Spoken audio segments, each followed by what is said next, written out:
It's time for the Dark Elf Elite to maybe win, maybe lose.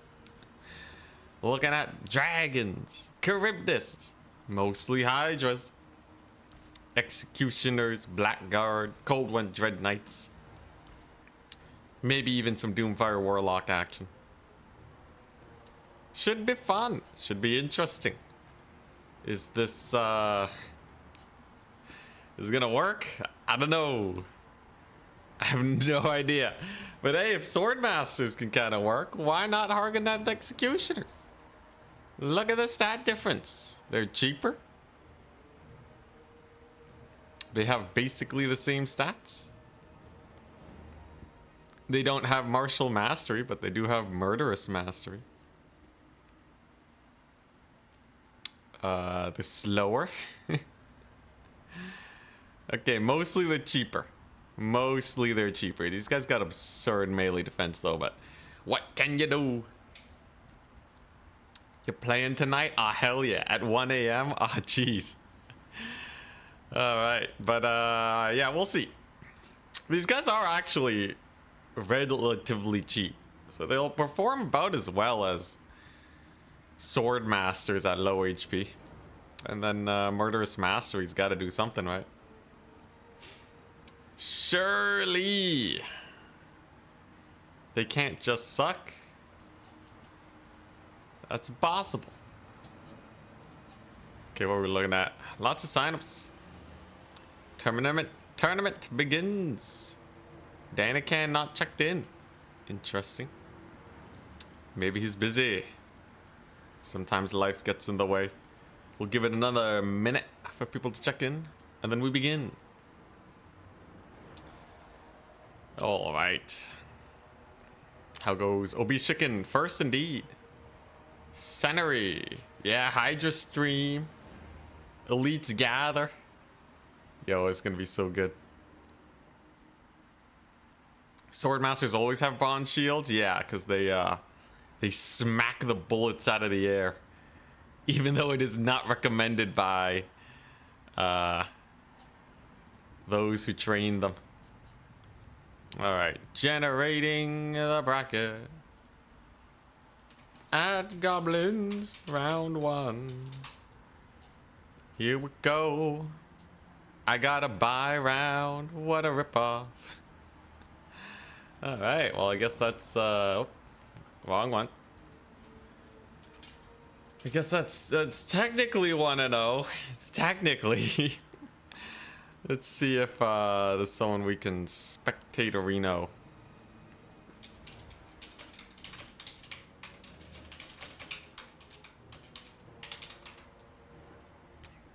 Looks like we'll have to wait a second. Yeah, Dark Elf thumbnail.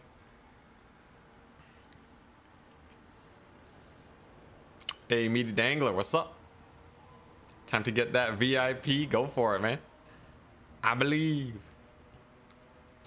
All right, so we're starting off today though with whoops. Starting off today with a little bit of a spectatory. Here we go. So we're just going to yeah, because we got to buy around.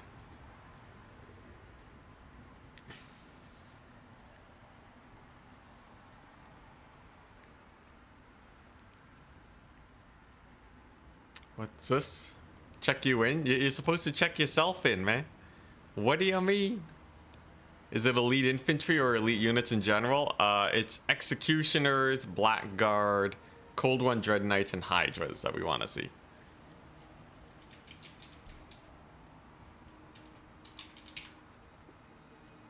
Yo, Dark Horse, you didn't check in.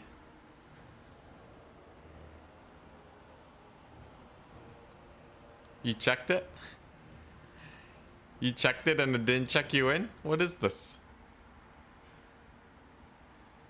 You did but it didn't work? I've heard some people reporting issues on Total Tavern. Alright, I can add you. Don't you worry.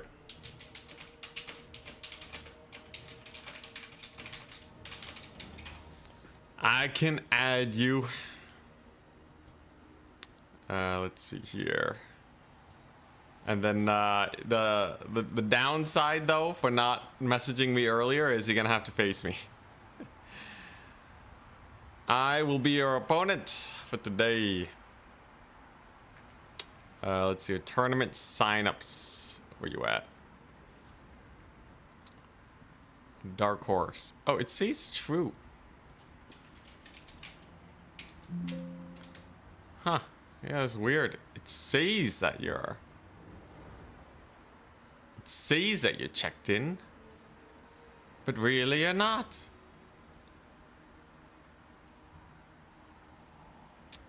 Checked in. Huh. Weird.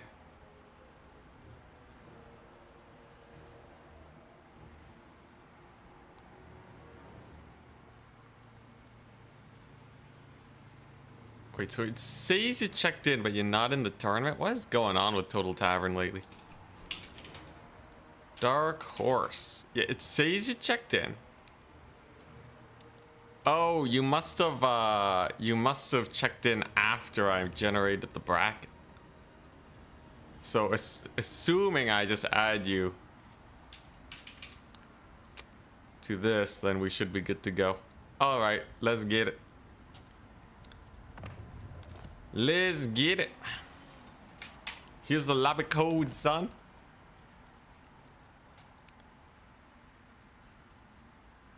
You gotta make sure you check in early though. Make sure everything goes well. All that. Game number 1. Now, what faction is Dark Horse playing? Have you declared your faction? Kislev. I see.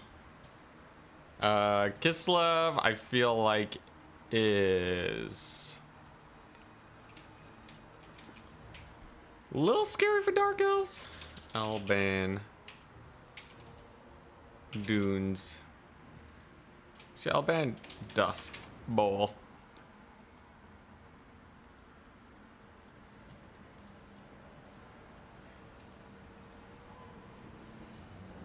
Let's see, apparently hosted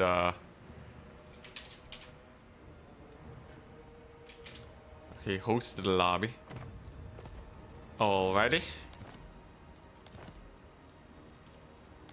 Alright. So playing on Crystal Lake. Very nice. Alright, let's go get it. Max Executioners. It could work. It could very well work. Yo, what banner should I take? Clarkarond. Go for red. Nah, let's do Grand. It's a nice blue.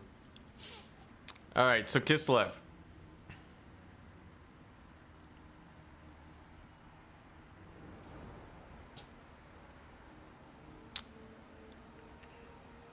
Canada against the Poles matchup. Let's see here. How do we want to do?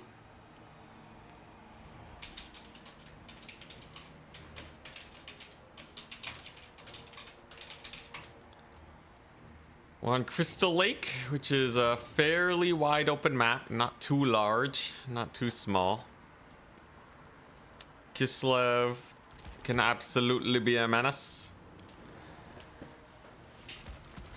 Although they don't really, technically, they don't have a lot that can actually beat Executioners, right? And gonna bully his viewer. It's Kislev. It is Kislev. Kislev's pretty spicy, aren't they? Lord-wise, what do I want? I think I want something a little meta. Let's see here. Who's like a sick lord to take? You know, I could do this. What magic do I want? I guess that's also real important. He's gonna have a lot of cavalry.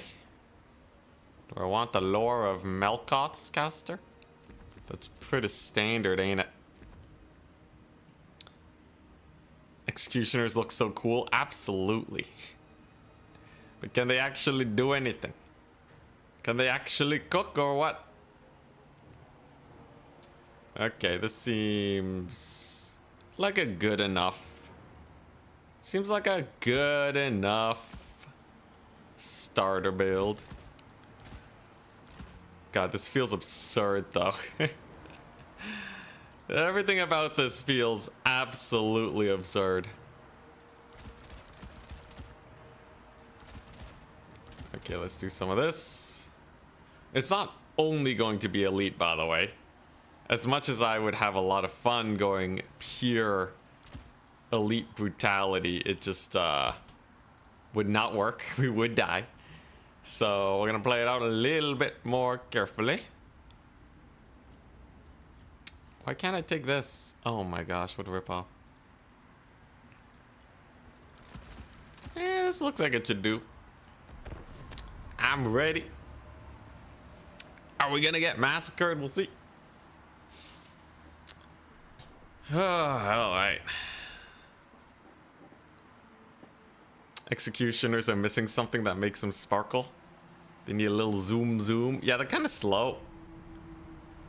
When sword masters of Hoeth can outpace executioners, it's kind of sad. Yeah, they're a lot cheaper, but they're not that much cheaper.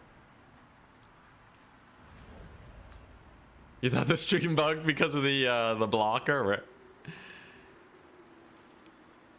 All right, here we go. Hope you guys are ready. Will this work? We will see.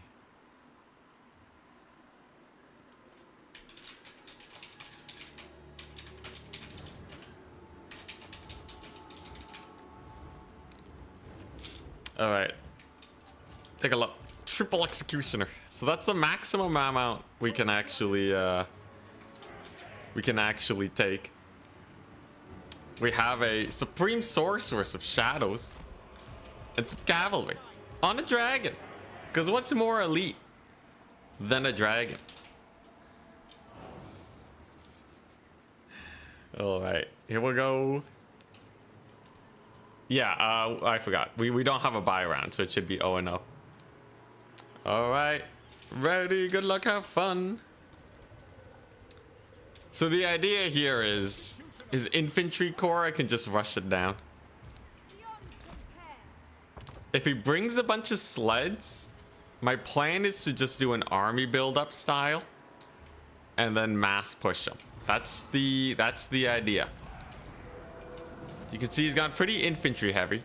As expected, he's brought an Ice Witch. And an Ice Witch is particularly good for us because my Dragon Lord should be able to fight her. We don't got that anti-large, but we got a pretty massive stat bonus. We'll be able to charge her. And of course, double Manticore is pretty hype too. But yeah, effectively, I just have to just build up a bit. What's elite about the Manticores? Not that much. The Manticores are just here because they happen to be...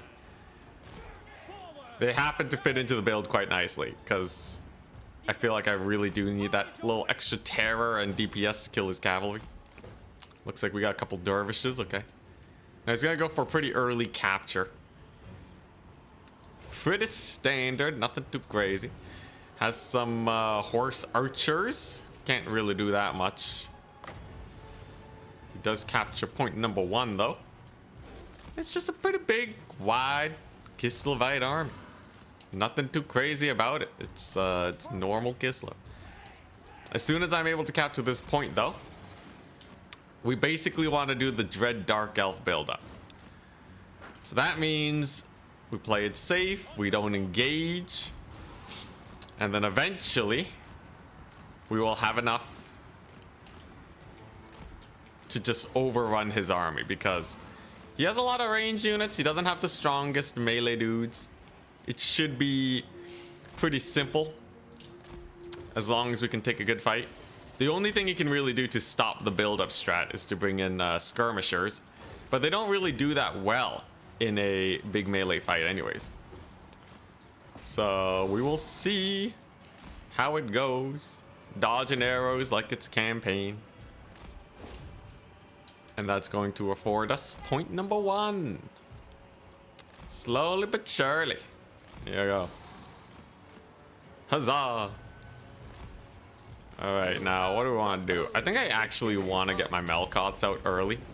If we're doing a build-up strat, getting that Melkots early and getting some early damage is nice.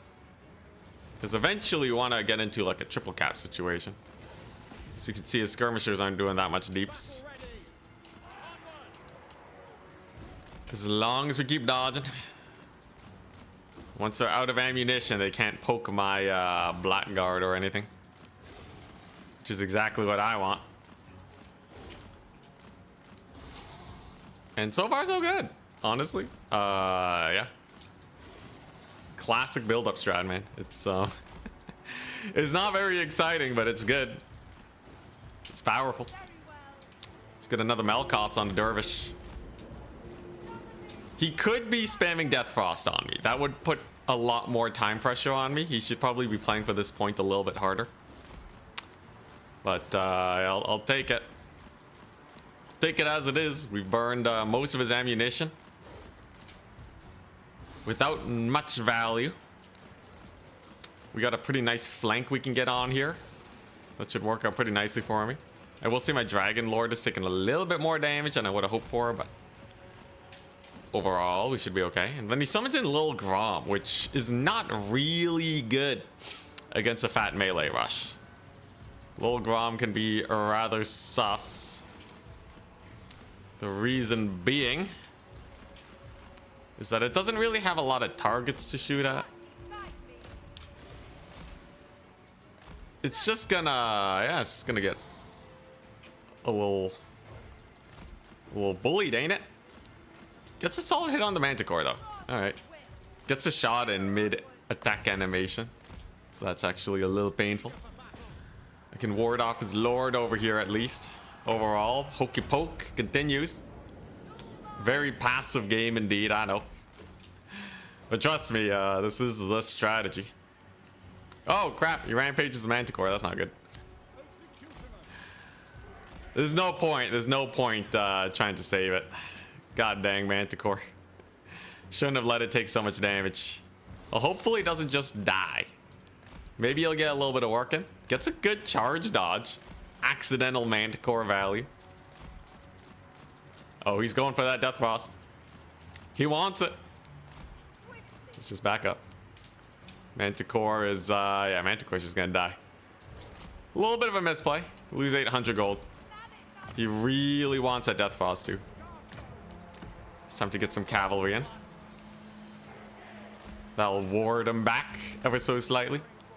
Manticore goes down, but we should be okay. We should be fine. Okay, that's we're kind of losing the trading war, but as soon as I get my passive going, it'll be okay. If anything, it's usually pretty hard to resummon a lot of units anyway, so like whatever. Whatever, man, whatever, it's fine. Besides, you bought so many skirmishers, you should not be able to hold a fat push. These executioners will capture the middle point so fast, dude. And I think we pulled the trigger. I'm about ready for it. So we're going to bring in the boys. We're gonna get the witch elves in here. We're going to bring in some bleak swords, some more witch elves, and then we're gonna brutalize them. You can see he's already pulling back, which is an appropriate response when faced with the might of the Dark Elves. He's running for his life. Now, if I do actually manage double cap, I don't actually have to push that much harder. I can actually keep building up if he plays too defensively. He really does need some sort of forcing play here. Otherwise, I'll just capture this point and chill. Because that's kind of how this build works. You don't really care about how many points your opponent gets. You just want to stall long enough for you to to win it.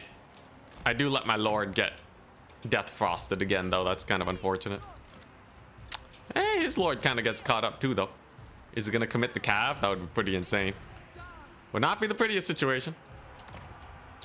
I got more cavalry at the ready. There's the capture. It's all about losing as few units as possible while getting as much value as possible.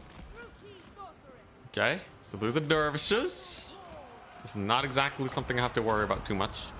My cavalry's kind of slow though, but we will happily just draw him in. And like I said, I don't really have to attack him. There's really no point. I'm getting tickets, which is all that really matters to me, right? He's giving up his second point. The only pressure he can put on me is the damage to my lord. She's getting a little low. But other than that, I think we're mostly okay. Traded fairly well into his cavalry. She takes another big hit to the face, though. She's gonna have to live a little. But anyways, holding this second point will do me wonders. So let's pull away from a potential second death frosting. She's on retirement duty now. Tickets are climbing. But I know when I go in for the final attack, I'm going to be able to capture this point. There's no way he holds it. So I'm kind of fine just continuing to chill here. Very idle game indeed, though. But that's how it be. Now, we're not at the point where we can resummon everything. Not quite yet. But yeah, it's looking a little sus for him, right? He's gonna have to push up. And like, we're getting a lot of tickets for not a lot of losses. Outside of the damage on my lord, we're pretty happy about the overall situation. Really punishing him for having too many skirmishers, because they just don't really do that much. And then once that passive triggers, holy crap, we're gonna annihilate. I just gotta make sure he doesn't steal any of these points. It looks like he's posturing his cavalry over there to try and take some points. He's gonna get a shot off at my lord. She dodges. She's fine. Oh. She's gonna keep dodging. She's fine. All right. Really wants that lord snipe. He knows my weakness. Some wing lancers coming on in. I got cold one dread knights, so they should be able to trade fairly well. And I just gotta make sure we capture this when we do the big push. Like I have to hold that triple cap.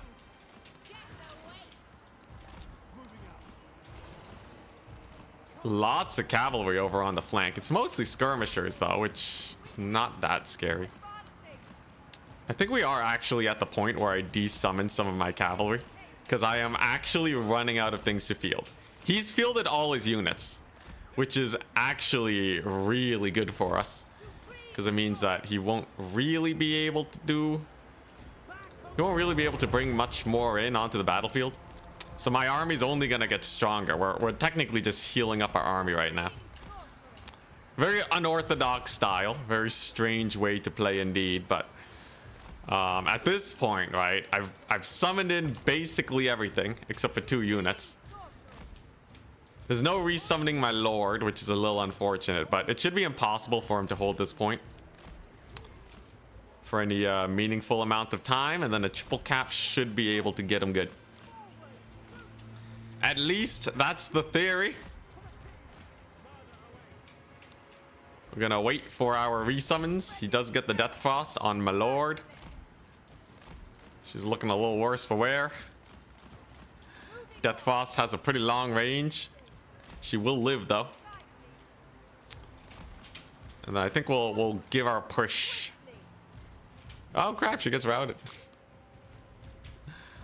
Honestly, I can wait for the Lord loss penalty to go away. I can just resummon her in a bit, right? The ultimate in idle play. What if I just resummon my Lord? Is there anything stopping me from doing that? You know what? I think that's what we do. And then all I gotta do is hold a triple cap for a handful of minutes, and then he's dead. I'll have my lord back here in a second. Oh my gosh, the ultimate in idling. Actually, you know what? On a single point, I actually have so much time. I don't even need a push, man. I'll just resummon my lord. This is gonna be the most passive game you've ever seen. We win on a 2-cap too. That's the worst part about this. I don't have to do anything. I could just sit back, relax. Why do I need to be aggressive? What's he gonna do? Shoot my executioners? I don't care. Oh boy. Now is he going to go for a double cap now? Oh, it looks like he is. All right, it's on, baby. It's on. The time is now. I got my executioners at the ready. He has some thing in the woods. He's not in position though to get a good old diving in. And a lot of his cavalry's already caught up. That's a good start. I just gotta make sure he doesn't capture me. But as long as we hold 2 points, I think we're pretty good. It's gonna be quite painful. Many of his units are trying to get into position. Many of them are out of position. I will be able to resummon my lord very shortly. She's not too expensive. So I'm actually just gonna summon in a couple of these units first. Just a little bit of cavalry. We're waiting for our passive to build up. And then as soon as she's back in, I think we're okay. Witch elves have their rampage ability, which will give them massive amounts of damage. She's back. And there's the passive. So now all my units are extremely powerful. They shall fear no enemy for the next minute and a half. And given that we are double capping here, I think we're okay. The executioners should be able to crush it. Lords in, baby. Just gonna Melkoth these guys, get them a little lower. And I don't really think the little Groms will be able to do much here. So first things first, we go for the Lord. We gotta get our executioners on the point and hopefully capture his points. He does actually win this fight, kind of, on the flank side. It looks like he might be able to capture my far point, but the middle will definitely be mine. At least it should be, if we play this out correctly. I certainly have a lot of executioners coming on in. Will he be able to capture this one in time? Tickets are getting real close. That's the scary thing about this. But yeah, with the witch elves and the cavalry and just everything on the point, it's looking a little sus. There's my other executioner. It seems like I'll probably be able to triple cap him. And at that point, it's pretty over, right? Passive is still going. Hell yeah. We're going to be able to rout off some of his cavalry even off the point. We're going to get in some more of these dudes. His lord's dead.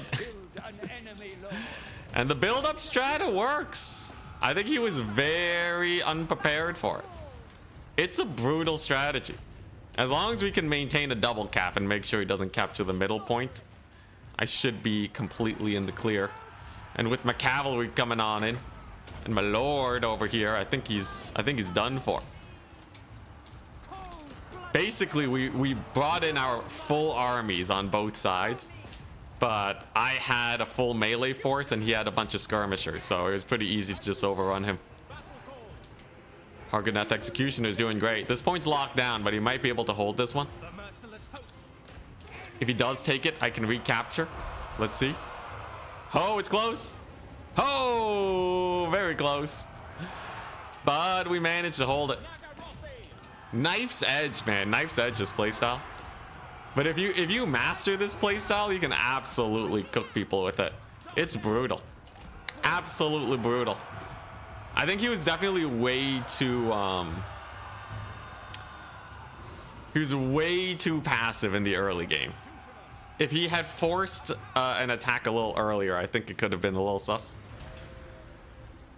I didn't have the best attack in the game either. But yeah. He should be triple cap now. Dang.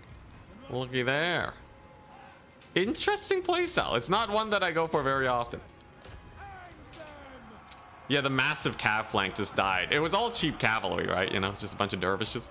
Fun thing about the executioners is they have so much capture weight too. They have a lot of capture weight. They tend to stick around.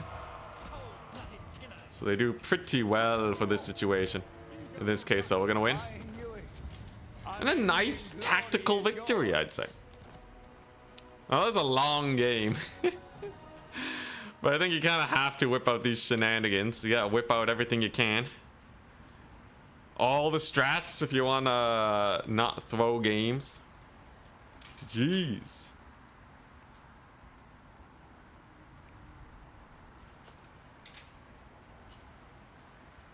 Very interesting.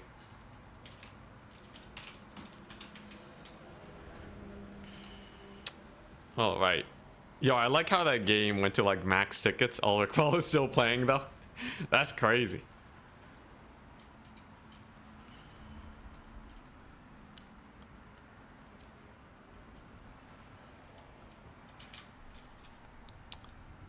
Alrighty. So very nice. So the executioner just stood there menacingly. That's the plan. So yeah, but yeah, the whole build is literally you just stall for a point and then you're good. The little Groms ended up screwing them over really hard because they didn't really do that much because we were fielding our whole armies anyways.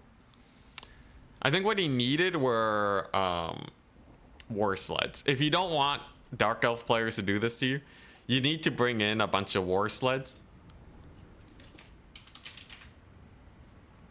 And then you need to try and get a triple cap or at least hold the double cap as fast as possible. Otherwise, you may just lose on tickets. All right, just some adminning real quick. There we go, there we go. Then everything should be good.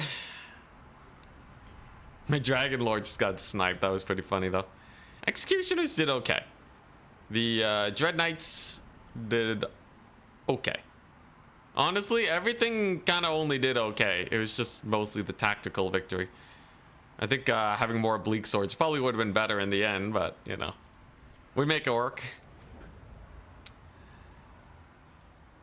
GG's Dark Horse.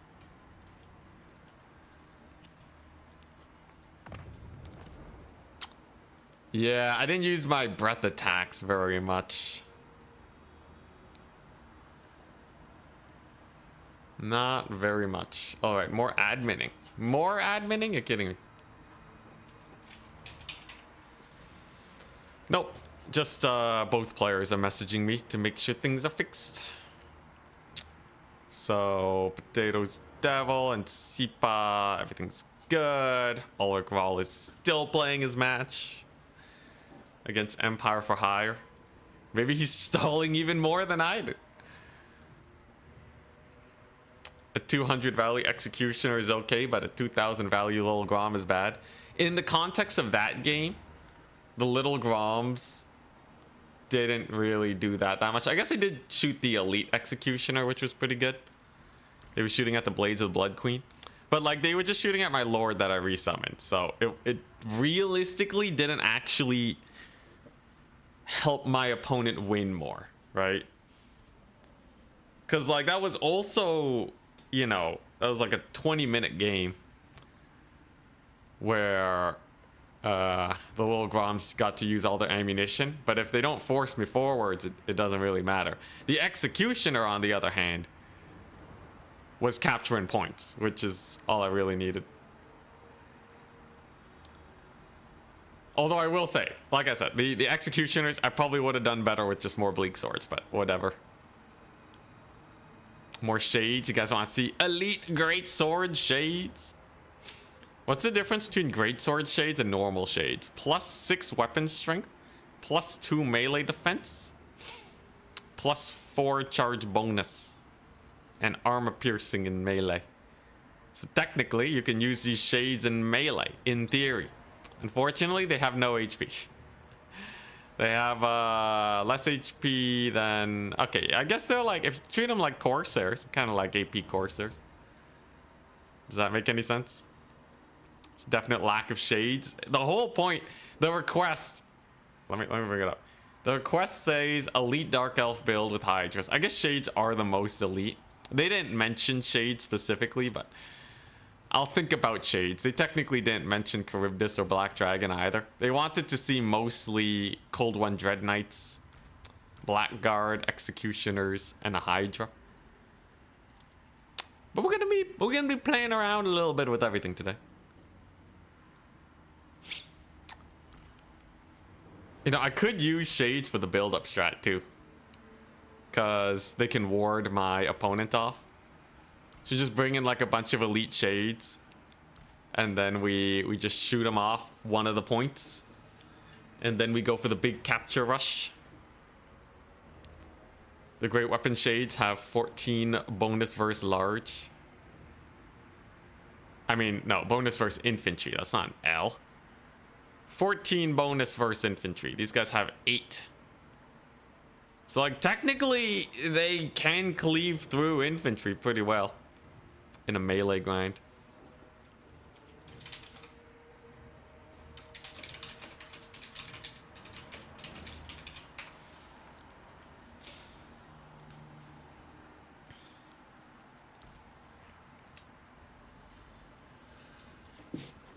One unorthodox unit per battle. I'm gonna be trying to fly as close to the sun as possible without my wings melting off. But this is a good start, certainly. I think these build-up strats have a lot of potential too. Because you run into situations where your opponent just doesn't really have the army composition to fight you back.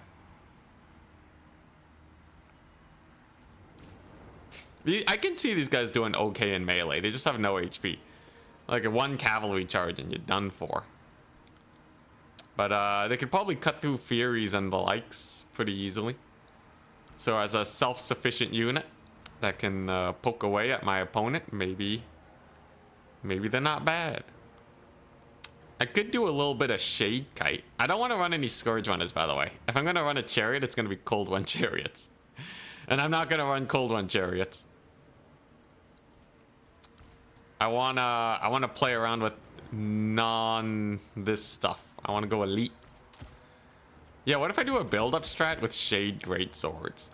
So like bring in 4 Shade Greatswords, hunker down on the point, and then do a big fat push.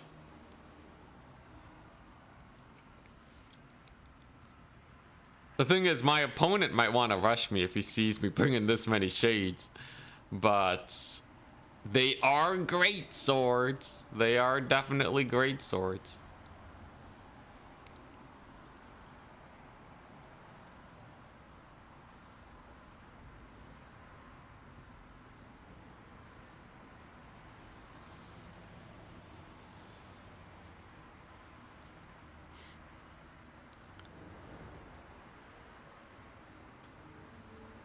You won't see the shades. Well, if you don't see 4 units, you can kind of guess what's there. Unless it's like K-Knight Assassins, I guess. And 2 shades for some reason. Can we see Marathi with infinite magic in this challenge? Nah, that's not what I'm going for. It's also kind of bad, I think. I think getting Winds of Magic is pretty bad, considering you get 70 for free at the beginning of the game.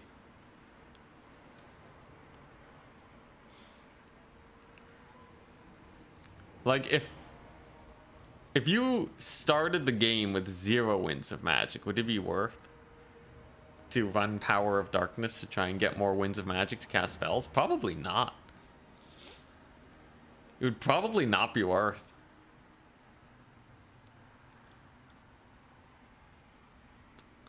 Not that it isn't fun, but I'm pretty sure it just doesn't really work out most of the time. I've always noticed that I do better when I don't go magic builds. It could be Cavalry in the Forest. Depends on the map, yeah. Sisters of Slaughter. Most definitely. They were not specifically requested, but they are elite. I'm going to see if we can showcase some blackguarding, though. Maybe we'll face Norscar or something. Not everyone's running Pit of Shades, you know.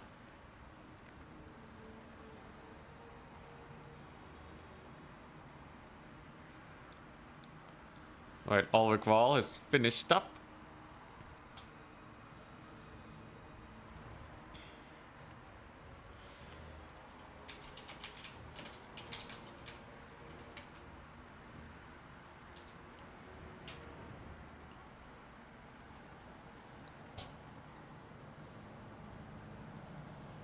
Right. Advancing the Swiss. Round 2. Here we go. So we're gonna be up against Ogres. Actually, I don't even know who we're up against yet. Martin! Ah, hell yeah. Martin. Yo, yo. I'm Dark Elves. Martin is playing the glorious, the wonderful Warriors of Chaos. Ooh, alright. Alright, I like me some Warriors of Chaos. Yo, that's sick. A little bit of Warriors of Chaos action. I would say Great Weapon Shades might actually be clutch here. We'll have to see though. Are we gonna do another build-up strat? Maybe. Spellcaster-wise, what do I want? Is this a Flock of Doom? Flock of Doom is pretty good for build-up. Chillwind's not bad either. He bans Haunted Vale. Okay. Let's play Oil Fields. Actually, nah, let's play Rockfort.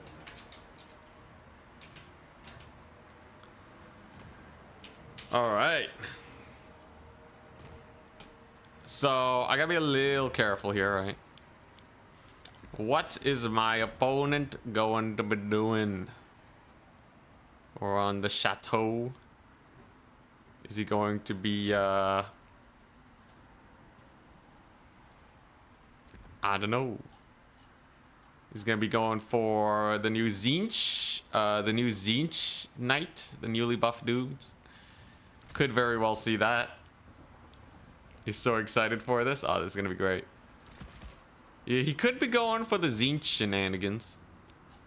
That would be a little annoying. You could have, if he does that, he won't have a lot of Hellstriders. What if he brings a Hell Cannon, though? Do I have an answer to the Dread Hell Cannon? It's definitely a menace. Is Doombolt banned? Yeah. Because Turin doesn't have Doombolt allowed, and I think in his grand finals he's going to have it be banned. So best practice would be to also ban it, so that I'm practicing for the big tourney. Warriors of Chaos. What do I want today? Honestly, these build-up strats, Scourge Runners, are actually really nice. Just because they have such good trading value. You de-summon them, you bring them back. I think I want these dudes for sure. Doombull OP. I don't think either of us have Doombulls here. Oh, Doombolt.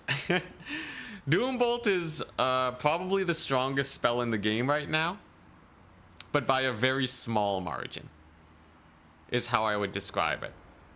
So I think if every faction had access to Doombolt, they would run it maybe 75% of the time. But it can be countered. And when it does, it's a pretty big cost for the person that's Doombolting. But like, you know, it does mean that it would be meta defining, right? It's strong enough to make the meta kind of revolve around it, and people don't really want to deal with that. So no Doombolt. Let's see. So how do we want to beat him? What else could he bring? I'm trying to figure out. Like, against a Hell Cannon, I think I have most of what I would want to beat a Hell Cannon.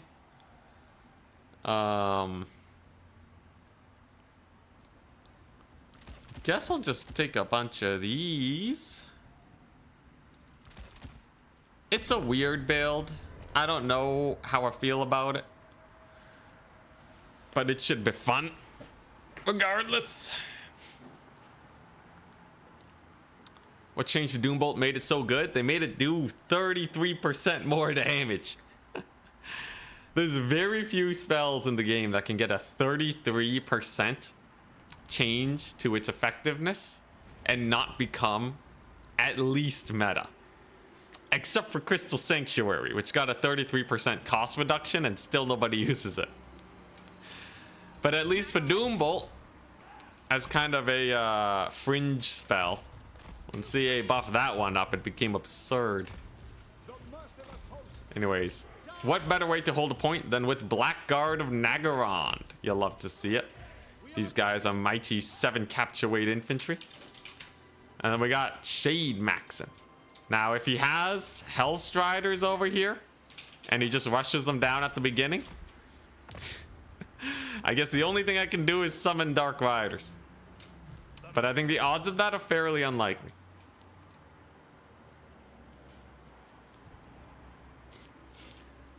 What's the opposite of a build-up stack? Yeah, it's just a full rush. Exactly, it's literally just a full rush. Where you want to get the fight started in an extremely inefficient fight at the beginning, but your opponent isn't prepared for it.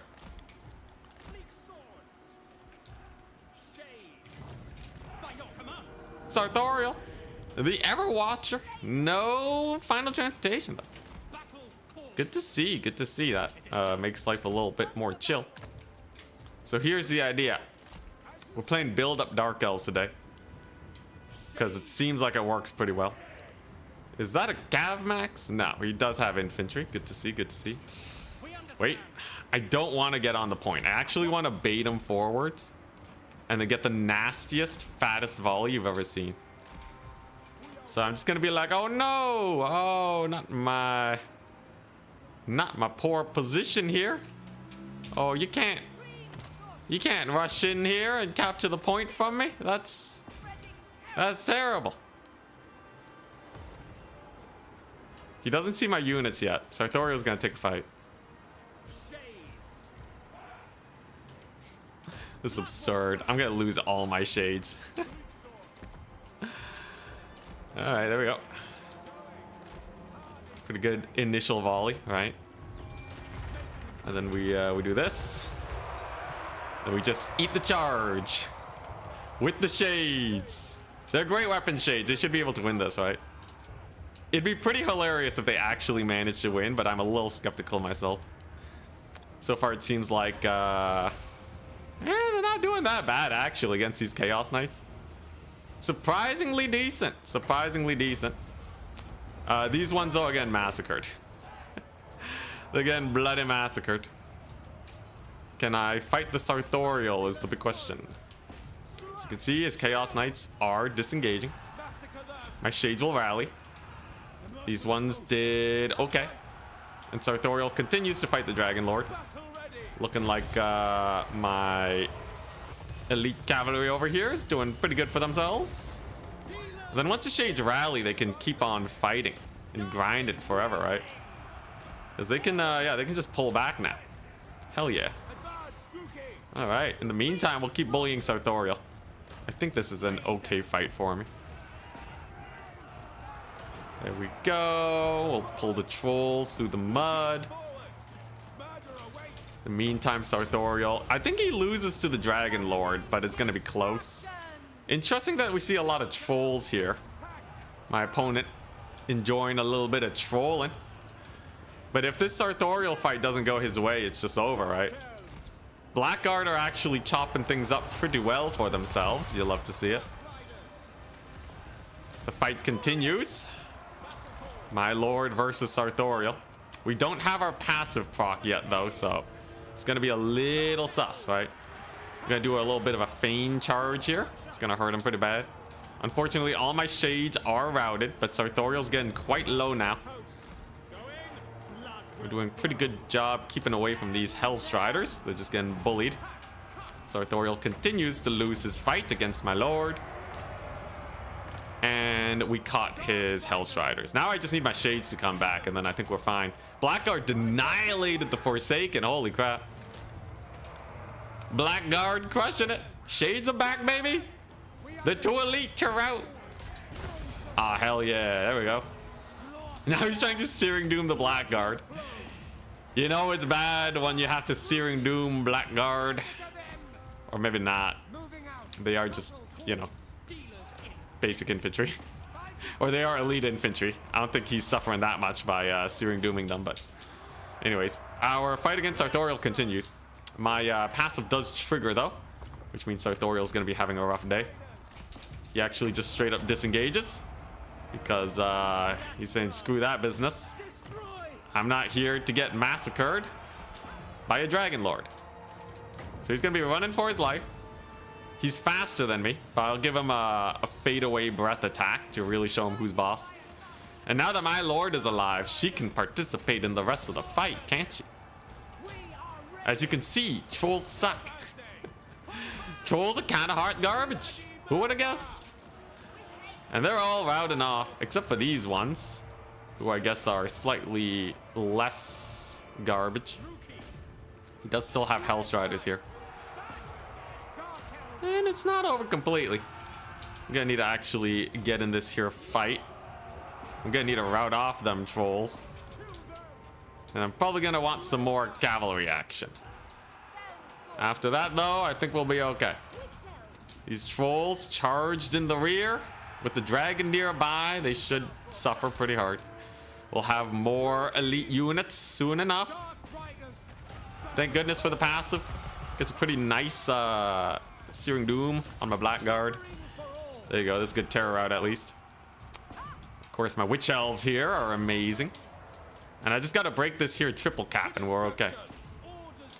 We break the triple cap and we're goodies. And this Lord over here, she'll be great. A couple Marauders, who cares? We kill them. Witch Elves, they'll do great.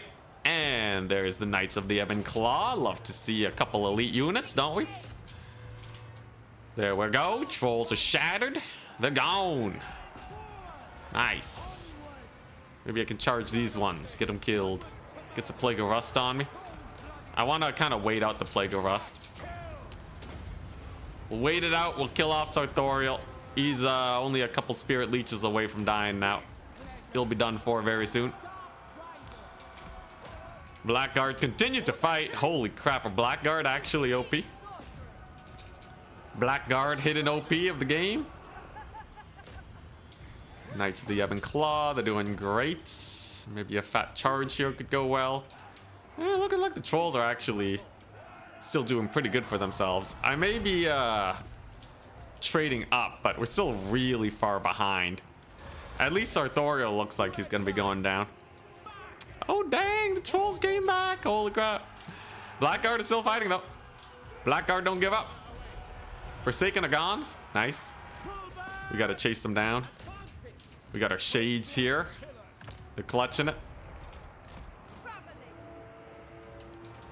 I should be able to win with the support of my lord here. Because Sartorial's just gone, right? Sartorial is a non-participant in this battle now. That should be good enough for me. So there's the terror out on the trolls, presumably. It's a pretty good charge over here. Should be able to, yeah, just nail him. He does have more Hellstriders of Slanesh, but they are slowly going down. And with the Dark Rider spam, I should have just enough here to win it out. I'm very surprised at how well the Blackguard did. I really thought they would suffer a little bit more, but it turns out when he doesn't really have a lot of counters to them, they'll do great. Sartorial has enough to survive 2 Spirit Leeches, so unless he comes closer, I shouldn't actually try to take him out. I should just focus on the fight at hand that we got over here and just capture as many points as I possibly can. That means summoning in a bunch of Bleak Swords, hunkering down with the Shades, and we should be okay. This one's getting captured very soon. There's another Spirit Leech. Sartorial not gonna like that. One more Spirit Leech and he's dead. So now my opponent's got to be real wary about how he plays with them, right? He can't just YOLO with them. Because to lose his lord is to lose the game at this point. Always very impressed by these elite dragon lords. They're pretty good, man. They're pretty sick. And look at the Blackguard. They got a 200 kills. Holy crap. I can't believe it. They actually got 200 kills. That's insane. They got 200 kills. What the crap? Dude, those trolls are actually killing me. What in the world? All right. One last point. One last point, and then we're good. Yeah, look at them. They're just chilling. They're just sitting in the fight like it's nothing. Where are they? Blackguard? Blackguard and Agarond? There you go. Goodbye, Sartorial. I'll save the breath attack for these Forsaken. That should be fine enough. Shades versus the Forsaken. Do they win? I'm pretty sure they don't. They must be quite tired at this point. He lived! He lived! Holy crap, Sartorial the Chad. Shades died. Don't know how I feel about the Shades, but everything else went fairly well. The Chaos Trolls should be routing soon. Nice. Counter charge them. There's our sick capture. You have the foe's victory point. Get a pretty solid fake charge over there. Nice.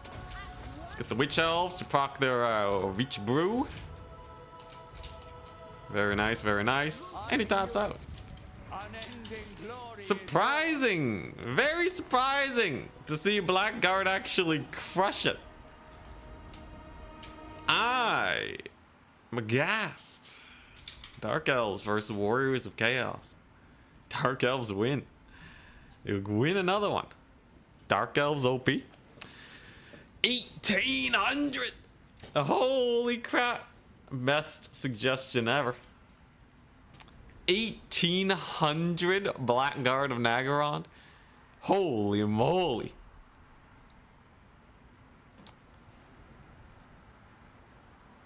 Love to see it. Lord did great versus Sartorial. Mega Valley. His Chaos Knights were okay, but I kind of fed them to the Shades. I was wondering if the Great Swords would be able to actually chop them up, but it took too much damage on the charge. Should have focused one Chaos Knight instead. That way I'd only have to deal with 2 charges. Instead, getting triple charge is pretty bad. But I kind of like it. I kind of liked it. Yo, Shades plus Blackguard. The mega value.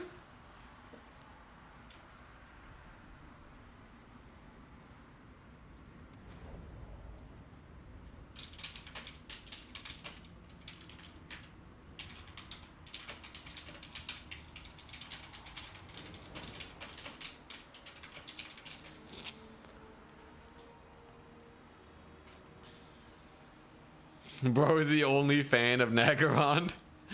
Yo, this actually... I'm surprised. I'm really surprised. It's mostly because he brought Forsaken though, right? Forsaken don't have the melee attack to get through this melee defense. And they have really low melee defense too, so Blackguard will be hitting them for full AP. So like, they got basically the perfect matchup for themselves. I'm still surprised though. Has it gone well so far? It's been going amazing. Yeah, Forsaken are really meta. So going slightly off meta to catch them out. All Blackguard all the time. Because like everybody's been bringing in Bleak Swords. Executioners cooked, kind of. Less so last game. Blackguard cooked though. Blackguard absolutely cooked. Interesting. Very interesting.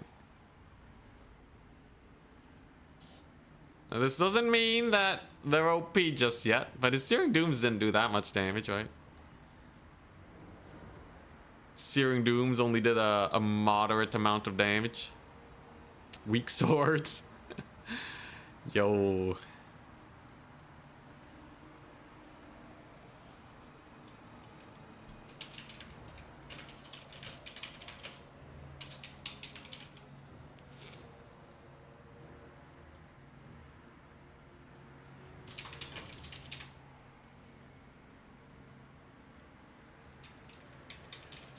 Sorry, just gotta edit something.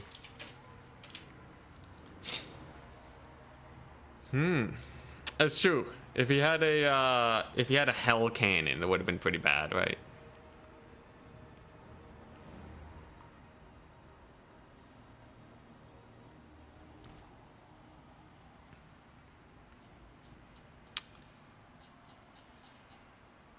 What would it take to convince you to take bolt throwers? Money. No. I think bolt throwers. I run them versus Vampire Coast. I think that's the only matchup where I'm like really dying to take bolt throwers. They might be okay against Empire War Wagon shenanigans, but only if they misplay and rush into you. You might want to take them versus like Wood Elves. Like literally bolt throwers are just there to try and bait your opponent into rushing you. But really your opponent doesn't have to rush you. They can just ignore the bolt throwers. That's it.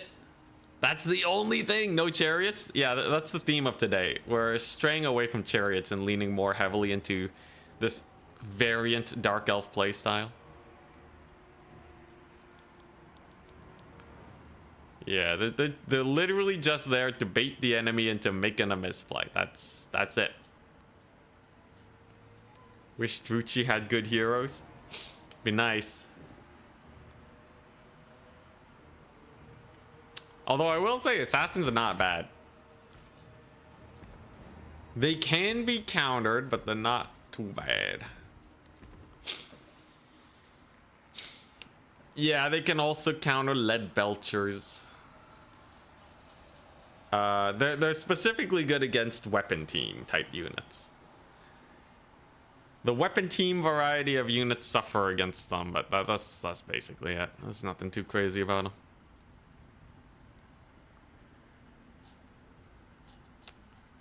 Any thoughts on Doombolt spam?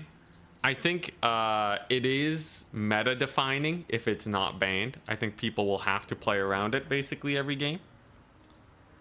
But I don't think that is grounds for being banned. I think a lot of other people will see that it is fairly meta defining and decide that is grounds for it being banned. And I think about everyone agrees that it's one of the best spells in the game right now. But yeah, I think that's basically my thoughts. Now, why don't I think it needs to be banned? Because it's honestly not that much stronger than something like Melkoth's. It really is not that much stronger. Lord sniping in general is not that powerful in the game right now anyways. So it gets some spell diversity in. Because otherwise you have a situation where everyone's just running cavalry killers. Like Melkoth's, Flock of Doom, and the like. So yeah.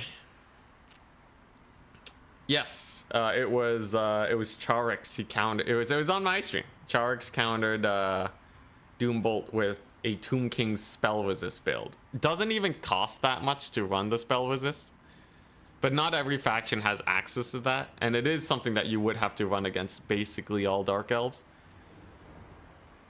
But like, I don't think you know, like he punished a Dark Elf player for running Doombolt, which is exactly what you want to see. But yeah, you know, if people don't like to see it, then there's not much you can do.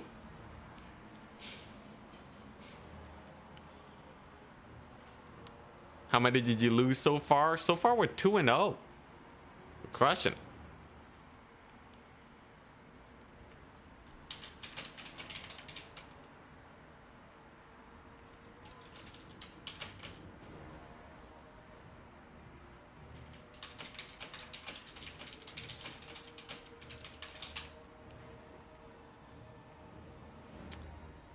All right, what's this?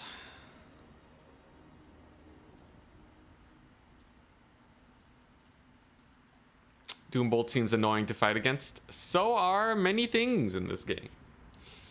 I also don't think that's grounds for being banned. Although, like, that is a true statement. We can make that statement. But yeah, I think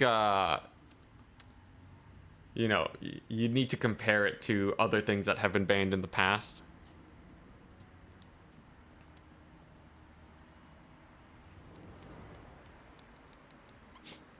Goats in Overwatch was fun to play, but boring to watch. A lot of that too. I think Doombolt is very fun to watch and seeing people counter it. But to play against, a lot of people feel hopeless against it. It's a very punishing spell too. It punishes you for making mistakes very quickly. There's not a lot of things in the game that do punish you that much for making mistakes. There's a few, but typically not. You could compare it to like old Pavane of Slaanesh, which you could play around, but would punish you very hard for misplaying against.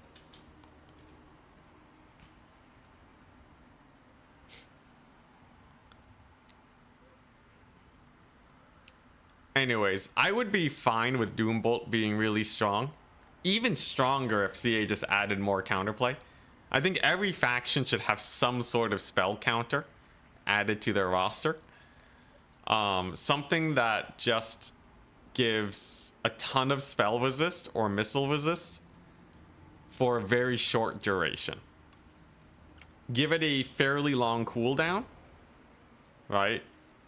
So that it can't just fully negate someone's magic. Give it like a medium to short range. I think like if you give it a very short range cast distance, but it's very high impact, that would make things the most interesting. Because then you basically have a character with you. That's your bubble, right? So if you look at Tomb Kings, this thing is a 35-meter range, 60% spell resist. Perfect, right? Because you have this stuff to play around, right? He has to stay close with your lord. If it's a melee lord, he runs the risk of getting sniped himself. You know, he does come in with a cost to bring in.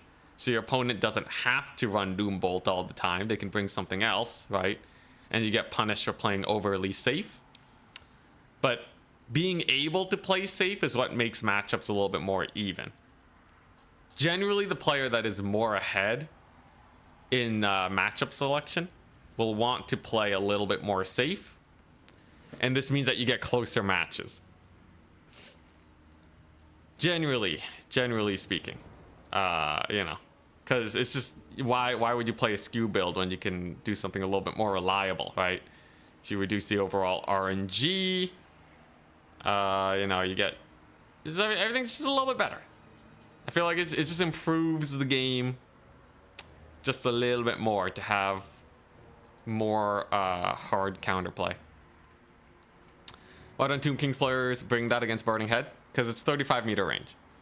So if it's 100-meter range, they could counter Burning Head with it. But as a spell, as an ability that's mostly used to counter Lord Snipe, 35 meters is enough. So like it actually kind of already shows itself to be a pretty good like specific tool for specific circumstances.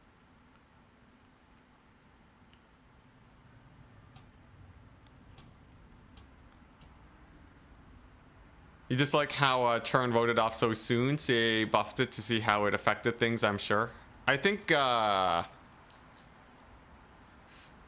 as long as CA don't overly nerf it, it's not too bad. If you look at how they treated Seekers of Slaanesh, after the nerf, they're actually still basically just as good as before.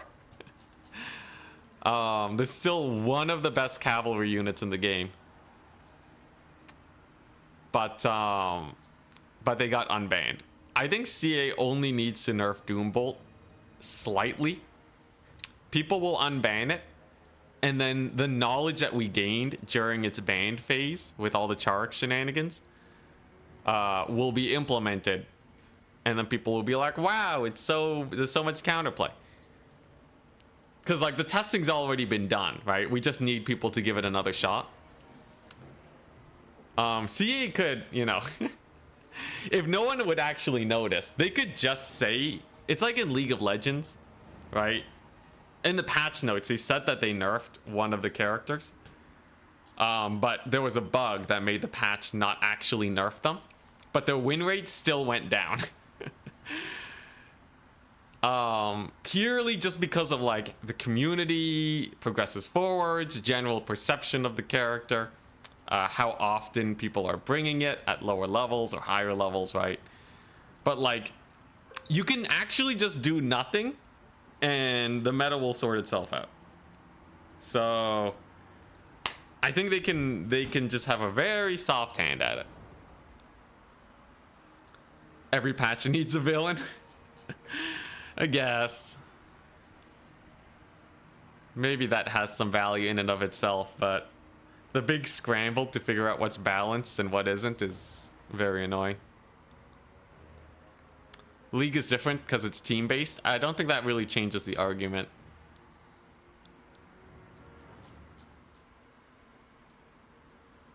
Your teammates scold you if you bring a nerfed character? Ah, that's what you mean. I guess that is true.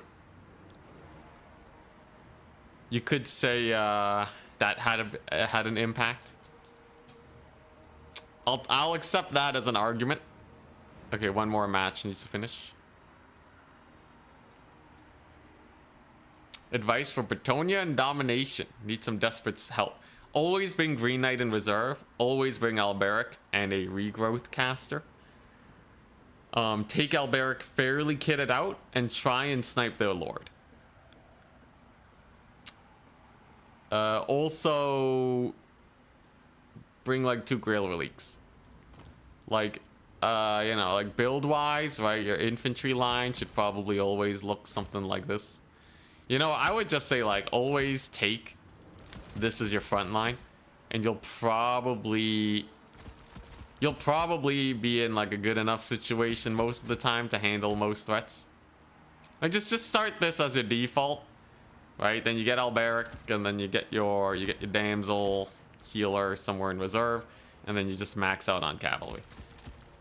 Other than that, you know, just micro well, I guess.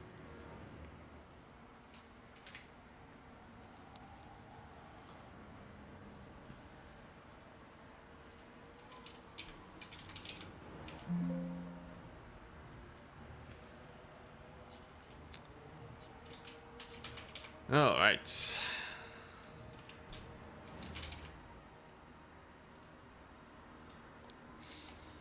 But yeah, from my experience learning how to play Bretonia, the biggest thing was keeping your lord alive. Keeping your lord alive and getting some sick snipes with them. If you can manage that, you'll be fine.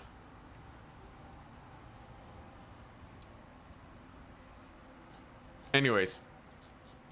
Yeah. You hate gyrocopters? Oh, meaty dangler, yeah, you play greenskins, so they're gonna be hard to deal with. If you're playing greenskins and you want to deal with gyrocopters, I might actually unironically run a feral wyvern. Though gyro bombers could just shoot it to death, but you're either running that or against dwarves you just always have to have the mangy marauders, the poison spiders, and then like a handful of skirmishers. These guys got that AP. Is there anything else you can really run to beat gyrocopters though? Do you know if Gaze of Mork kills gyrocopters? In theory it should, right? Shouldn't Gaze of Mork do pretty well against them?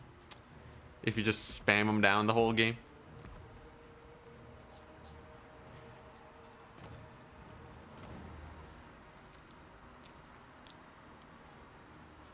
Alright, nice. Next round. Ulrich Rahl needs to be down 1 point, 1 Swiss point. And then we're mostly on track. Alright. Advance the Swiss. Goblins, round 3 has begun. And who will we have the pleasure of facing today? Doom Divers? Nah, Doom Divers are only okay versus gyros. They tend to get bomb dropped to death. At the very beginning of the game, it's not difficult for the gyrocopter player to just run them over. Sadly. Hey, we're up against Seepa. Hell yeah. I'm Dark Elves. It's round 3. You're first. He already has a lobby. How wonderful. All right. Is this a game where we run Hydras? What's he playing? What's he playing? Let's see. Seepa. If we go to SFT declaration. Seepa's playing Ogre Kingdoms. Ooh. Interesting. Ogres. You know, this would actually be a really good match for Blackguard, right?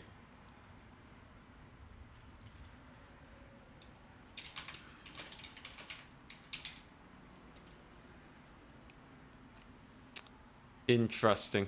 So we're gonna play on J2.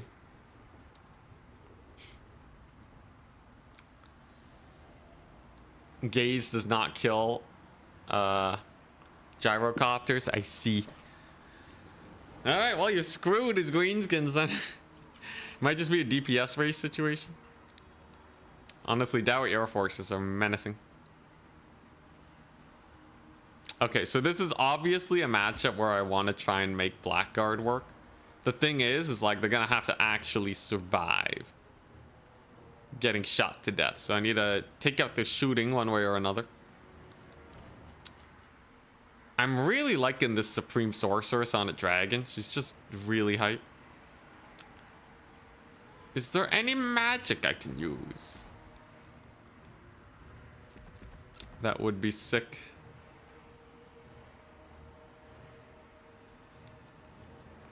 That would be hilarious. This would be hilarious. Oh, this would be pretty funny. She's playing ogres. Yeah, I think this is what I want. Now, do I want shades? Do I want shades? Shades were only okay last time.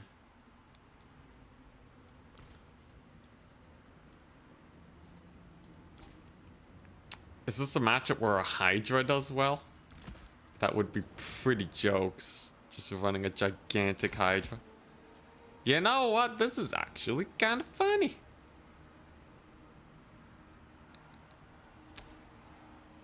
And what if I take one of these? Get another one of these dudes. And then Ogre Kingdoms. Sometimes they'll field those carrion. They're not the hardest to deal with though. I'm not the most worried about them. I will need a little bit of cavalry.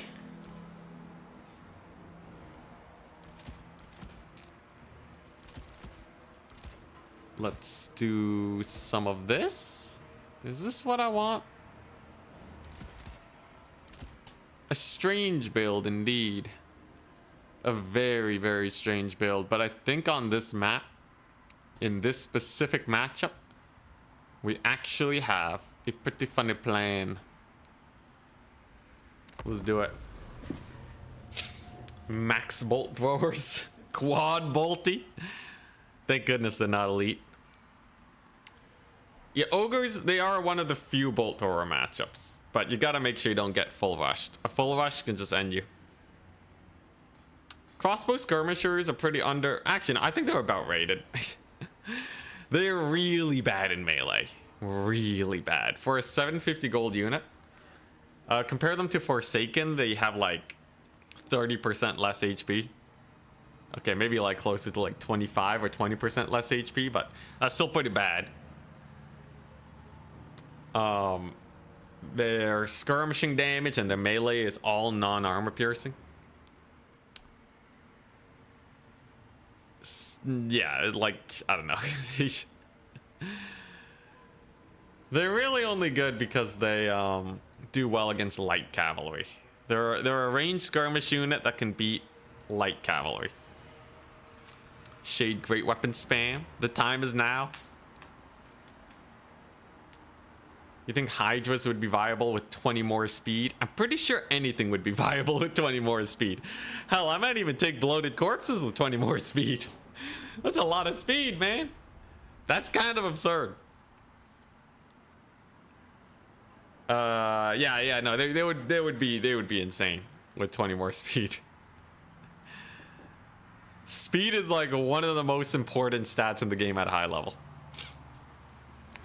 The difference between Slanesh Forsaken and normal Forsaken, outside of like the nice stat boost and the devastating flanker, the thing that makes them really good is that they're just way faster.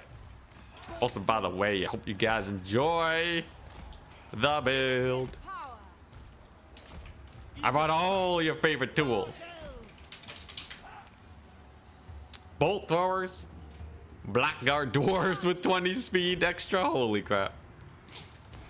Yeah, so it's currently 46, so it's about fast infantry speed. At 66, it'd be near cavalry speed. Terrifying. But yeah, this map in particular is kind of difficult for my opponent. If you're going to play defensive on a map, this is the map to do it.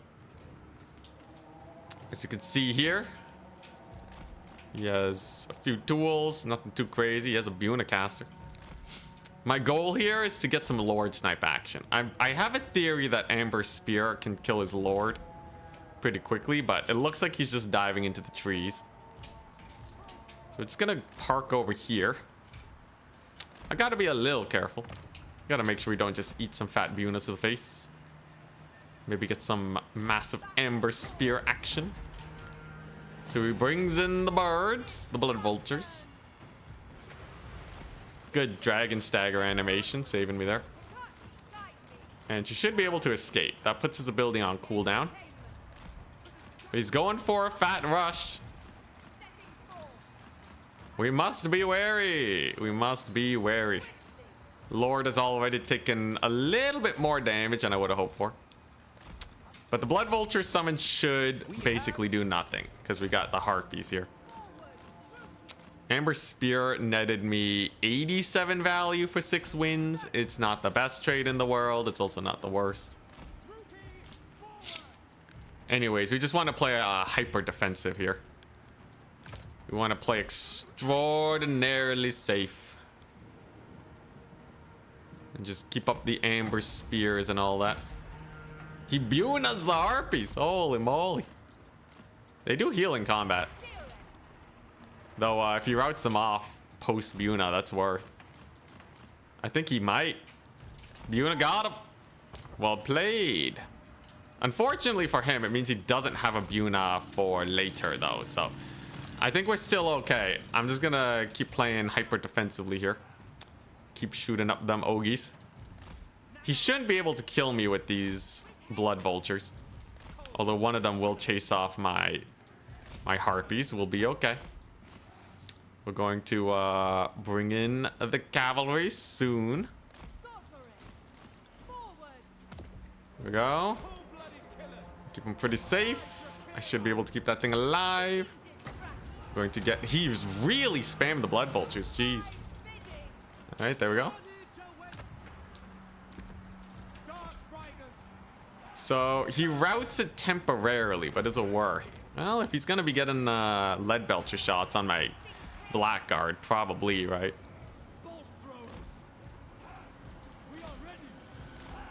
Probably. Did he kill all my bolt thrower entities? I think he did. Can't see the manning. Oh, there it is. All right, here we go. Gotta man him. Gotta take him out. Gotta get more cavalry. Gotta kill these blood vultures. Oh. That's a misplay. Kind of just left my lord in there. Did not mean to just straight up melee him. A little embarrassing. As it stands, though, it seems like the bolt thrower crews are alive and standing well. Is he gonna focus fire them, though? What's going on?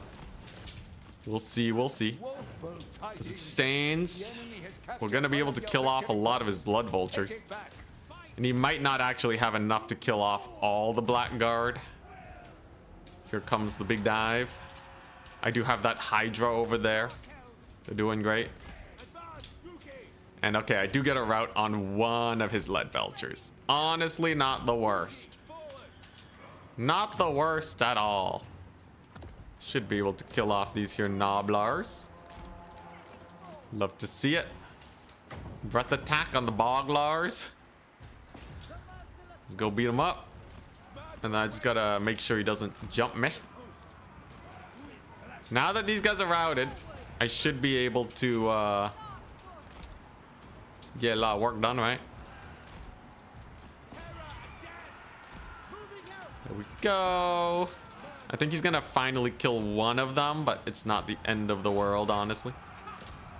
He's still summoning in blood vultures, which is kind of crazy to me. But without a lot of range, he should be in a pretty rough situation, right? I do catch another blood vulture too, which you know is good for us. Okay. We're gonna be able to catch out his man-eaters. I think it's okay right now. Things are going okay. It's neither here nor there. I think with the advantage that we get off of my boys here, it's not the end of the world. Gotta heal up. And then we're going to hopefully save the bolt thrower crew. I can also resummon them. There we go, nice. He knows it's all about the bolt throwers then. That's the it's everything that he's playing around. Maybe I can snipe his lord here. Should be able to get a little summon. Blood vulture should go down in that particular situation. And I do get a second capture point, that's good. But can I make some work? Can I get some work done with the manticore? I guess that's what I'm mostly worried about here. Can the manticore kill his lord? A lord snipe now would be huge. And very much so appreciated. We have a capture on him. I should be able to shut down these lead belchers in the trees. And maybe we can take a big cavalry fight here. It's a little bit of a toss-up though. Ooh, Voltor crew might actually come back though. That's pretty hype. Saber tusks over here. They get a pretty nice catch, unfortunately. But his lord's a little worse for wear. A lord snipe could always get it done. Oh my gosh, there's another lead belcher though. Gotta snipe him out. Hopefully the Boltor crew will be enough to salvage the situation. Hydra, unfortunately, kind of getting bullied. Not a fan of that. But his lord's certainly getting very low. Blackguard are not really cooking that well though. These guys are actually overextending. They gotta pull back. Spears over here kind of having a rough time. Not enjoying where this is going the most in the world. Thankfully I do have some Blackguard here. His lord is still in a little bit of a precarious situation. We whiff though. We whiff the attack. But it ain't the end of the world. Yes, we did manage to reman our artillery piece. Okay. But man, the Hydra just gets routed. That's very unfortunate. I was hoping that would not be the case. So now we're gonna have to figure out what we want to do about that. With the Hydra routing, it's a lot of value off the table now, right? At least his lord is taking a lot of damage. I did manage to catch me a couple lead belchers. And it looks like he might even overextend a little bit here to take out the artillery crew, which I can just desummon. So it's not the end of the world, though another Buna's definitely very annoying. Looks like his lord will just be able to survive. We are unable to catch him.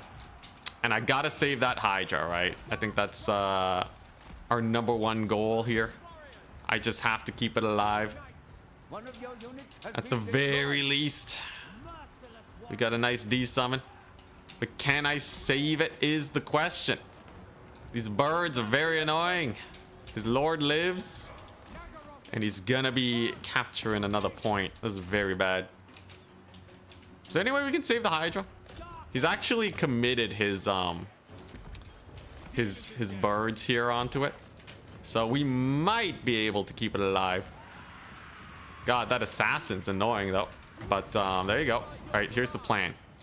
Catch him with the cavalry, rout off his birds, and then we might be okay. Obviously, you'll have a lot of heals and such. I don't have that many units, but we must try. Hydra rallies. Okay, I'll take that. Now I just gotta save my lord. We gotta peel for her. She's getting kind of bullied. Jeez, yo, these these blood vultures were way more annoying than I thought they'd be. Thankfully, he still hasn't captured this point, and the Blackguard are doing okay for themselves. Hydra's doing good. He gets a dismember on these guys, but it ain't the end of the world. All right. We may have a chance yet, but it's going to be a toughie. It's gonna be a toughie indeed. Jeez, can she fight? She's getting weeping bladed still somehow. All right, at least these guys are getting word of pain, so they're not doing that much damage. Finally get a pretty nice charge over here with our Doomfire Warlocks. I'm honestly not the biggest fan of them though. They don't really seem to fare too well, but hey, capture point is mine. It's a good start. It's a good start. We can give them a bit of a debuff to help out. Can use a little bit of a Doom Bolton over here. All right, and the point is secured. All right, I have a chance. If this Hydra can actually cook, we may very well have a small chance here, but it's still going to be a very uphill battle, I think. Gonna need to get the Harpies in here. Hydra is doing its best to terror out these fools. Here we go. There's more birds. Wasn't able to use all my breath attacks either. Looks like he's going for that triple cap play. Let's take a look-see. Anywhere I can save this. That's a pretty good terror out. Dang, the Hydra sucks, man. Can it stop routing for 1 second? Dude, this Hydra is always on the verge of routing, man. I can't believe it. Come on, baby. Come on, you darn Hydra. Just stick with it. Just stick with the plan, man. Okay, Hydra's barely clutching it. He's barely clutching it. Unit gets terror routed. Jeez, though, this Hydra. Of all the units this game, the Hydra was the worst. Like, the Blackguard at least have an excuse. They were getting shot to death. The Hydra, I don't know, man. Even with the heal cap, it's kind of sus. There we go. There's a big route. Okay, you know what? Maybe it redeems itself now. Mayhaps a redemption story. A redemption arc begins. I think that's another Buna, though. Holy crap, dude. These are some money Bunas. Okay, here we go. Gotta get the Lord Snipe. And then I just gotta recapture the points. I will say, though, I am dreadfully disappointed by this guy. He got what he wanted. He got a fight for the whole game. And he just didn't cook. Lord will die, but yeah, that's GG. GG. Well played. Oh my gosh. All right. Hydra. I don't think I like it. I thought it was going to be a solid terror piece against the build. It just really didn't do anything. Anyways, obviously what we got to do is just make sure that we win the air game. I think we can absolutely do that if I am prepared for next time. Let's see here. Yeah, I just got to bring more flyers. Kill them and then use the bolt throwers on his lead belchers. After that, it should basically be done for. I can even use like Melkoth, so like a Marathi or something. And then we'll be good. Too many pigbacks for the Hydra. It should be able to kill some basic pigback riders. I feel like this guy... I guess he doesn't really have a lot of anti-large. I don't know. I'm thoroughly disappointed. Thoroughly disappointed by the Hydra. Never again. Are 2 Hydras good? Dude, if the Hydra's gonna get countered by a 400 gold unit, I don't want it anymore. Get it out of my face. Hydra got buffed. Hydra was buffed. Pigback Riders got nerfed. Alright. Well, as long as I win the next one, we should be fine. Ogre Kingdoms win that one.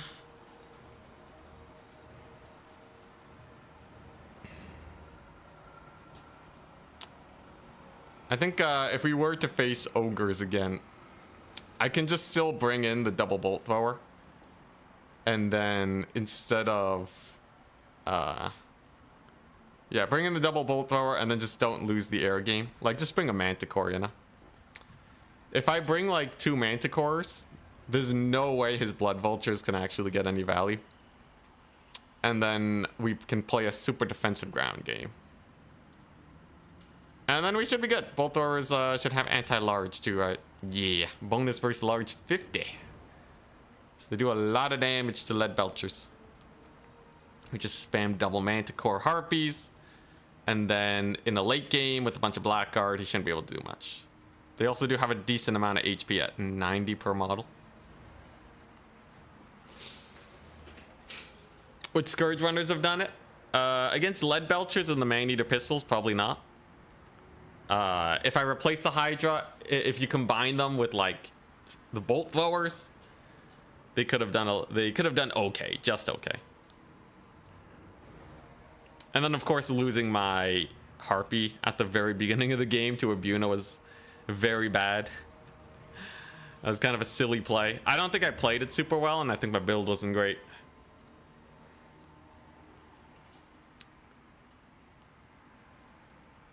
All right, Lekatarov, the potato. Let's see here. Okay, so they should have 1 Swiss point.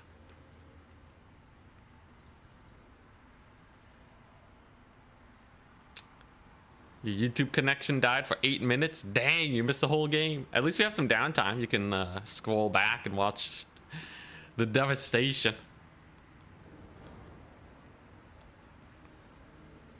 Coldwind Knights are not bad. You still have to deal with pigback riders though. So it could be a little awkward. Them pigbacks were real annoying that match.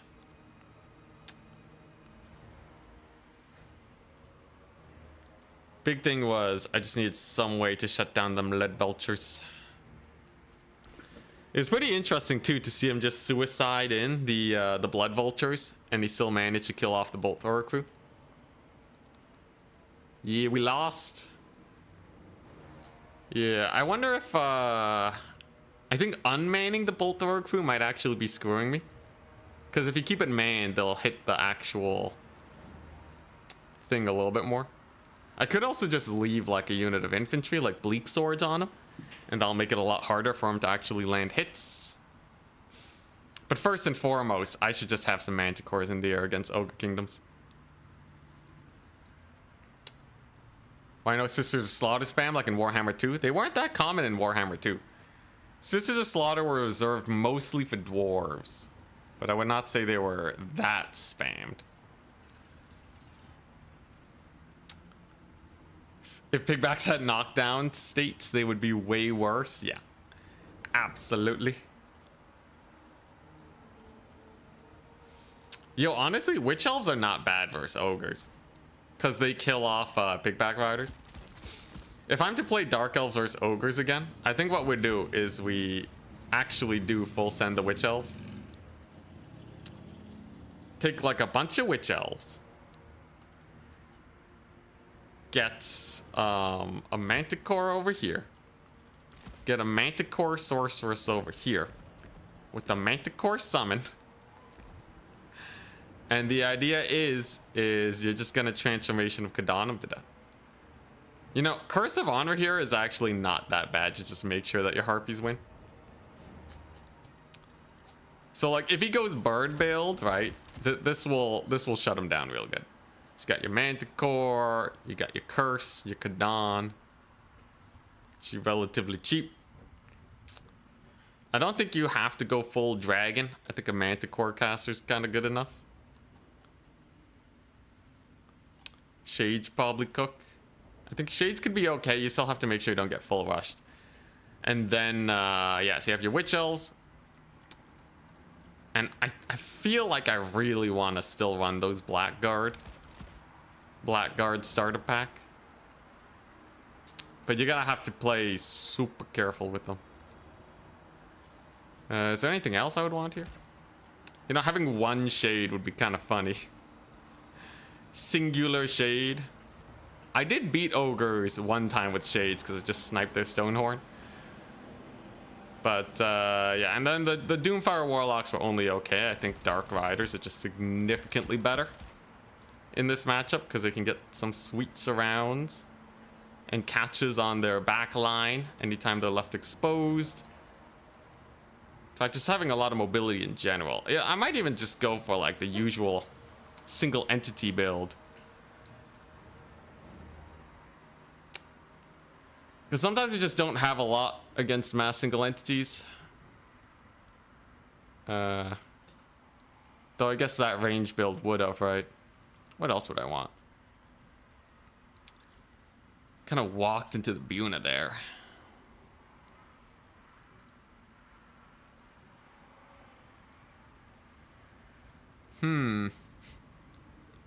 Could take Rakarth. Could take Rakarth on a Manticore.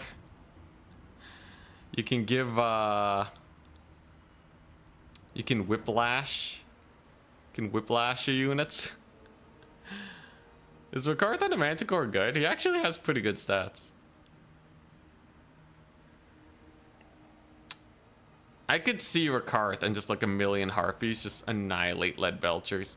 And then you have your Blackguard hunker down on points. After the range is dead, there's basically nothing that can be done. Yeah, he's an anti-large Manticore. That's kind of insane. Large enemy presence in range. So you can have 55 stats, 11% damage resist. You got your Whip of Agony to remove Fear and Terror. You know, honestly, Rakarth would be pretty jokes. He's a bit pricey, doesn't have a lot of HP. You could take him on his Dragon to just get way more HP. Honestly, yeah, I think there's a lot of ways you can do it.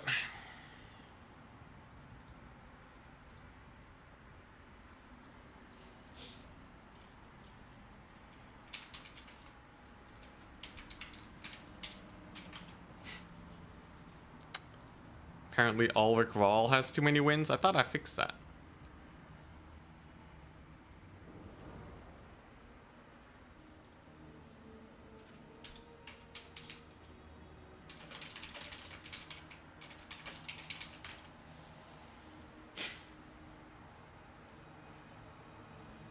Hope you get into semis. I think we'll be fine. I think we'll be fine. Losing round 3 means that I might not have to play a tiebreaker either, which will be pretty good. Hey Talusa, watching an old VOD. Oh yeah. Thank you so much for the time. Was watching an old VOD and started dying when someone donated put dog in Vortex and you got so confused. Oh man. Funniest donation I ever received. I wish it was a strategy, but unfortunately not. This was to build up the Tzeentch War Shrine, for anyone who wants context. You're supposed to... The idea was dogs don't get pushed around by the vortex. Manticore Lords are super underrated. They do stop the rampage, which is really nice, but they have so little HP, you really run the risk of getting Lord sniped. No Marcus today? Nah. Saving it for a bit later. I gotta get training for Turin's big tournament.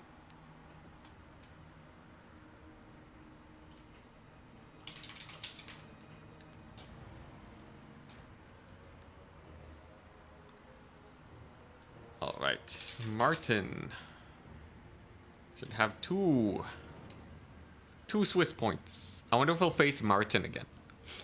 If we do and I win, I just knock him out of the tournament. Would be kind of jokes, kind of sad. If he wins, though, he knocks me out of the tournament. Very spooky. What big tournament? I think Turn's been... He's been mentioning that he might host like another grand final soon. I want to be ready for it.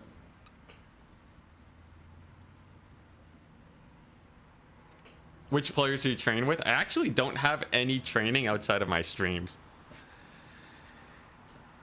The streams are the only place where I get practice, which means training specific matchups is really hard for me.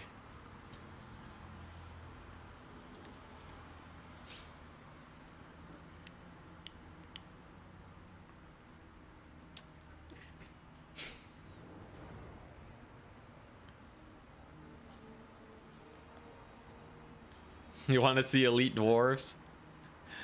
Elite dwarves have, you know, the video I posted recently used some of the most expensive dwarf units. I don't think that's what you mean, though. You want to see iron breakers, don't ya? Yeah, maybe stealing all of Charx's builds does count as him being a training partner. Same with Danican. Danican has really opened my eyes to how good Rakarth can be. Probably one of the best duelists in the game. He has everything. What faction has the best elite infantry? Ooh, it's a hard one. Maybe Ogres. That's kind of cheating though, but Gold's man-eaters are insane. I think Khorne, for sure, is at least S tier in terms of elite infantry goodness with the Wrathmongers. Tomb Kings are kind of cheating, but if you count Kepler Guard, they're insanely strong. Anyone else? Slaanesh is weird. Bringers of Beguilement are really good, but they do have hard counters. But technically they'll win like every melee fight they get into. And I think that's the bulk of it. No one else really has like exceptional elite infantry. Most of them just run into counters. Warriors of Chaos aspiring champions are only okay. The Immortals, no. If we want S tier elite infantry, it's got to be carrying the faction to victory, man. It's got to be hard carrying, which the Immortals do not. We're talking infantry that you would be taking almost every game. The only reason you don't take them is because people are so fearful of them, they're trying to hard counter them. Slaanesh doesn't quite get there, which is why I put them in like A tier. Wrathmongers definitely are S tier.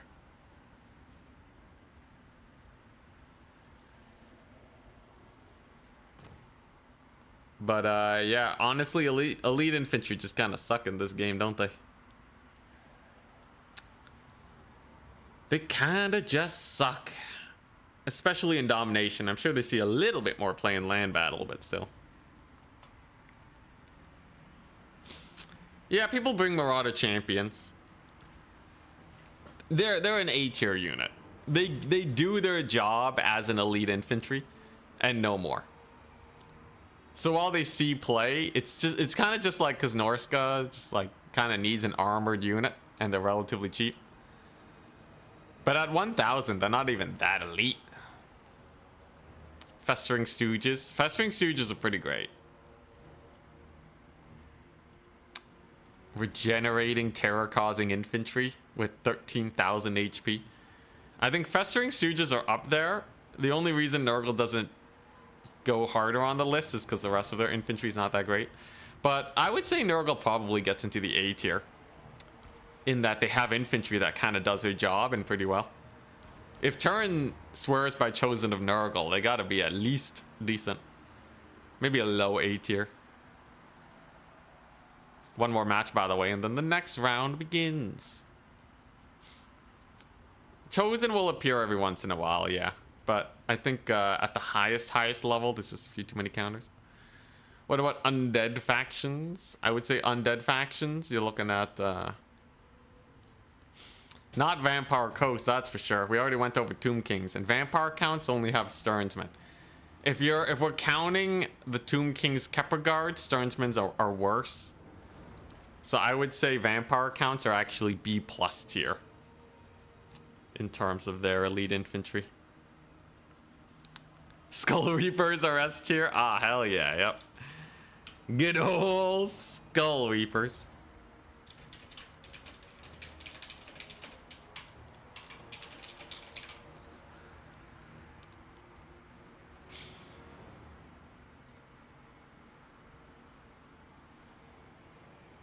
Hello, hello, our Scrubs. What's up? Who has the worst elite infantry? Da-da!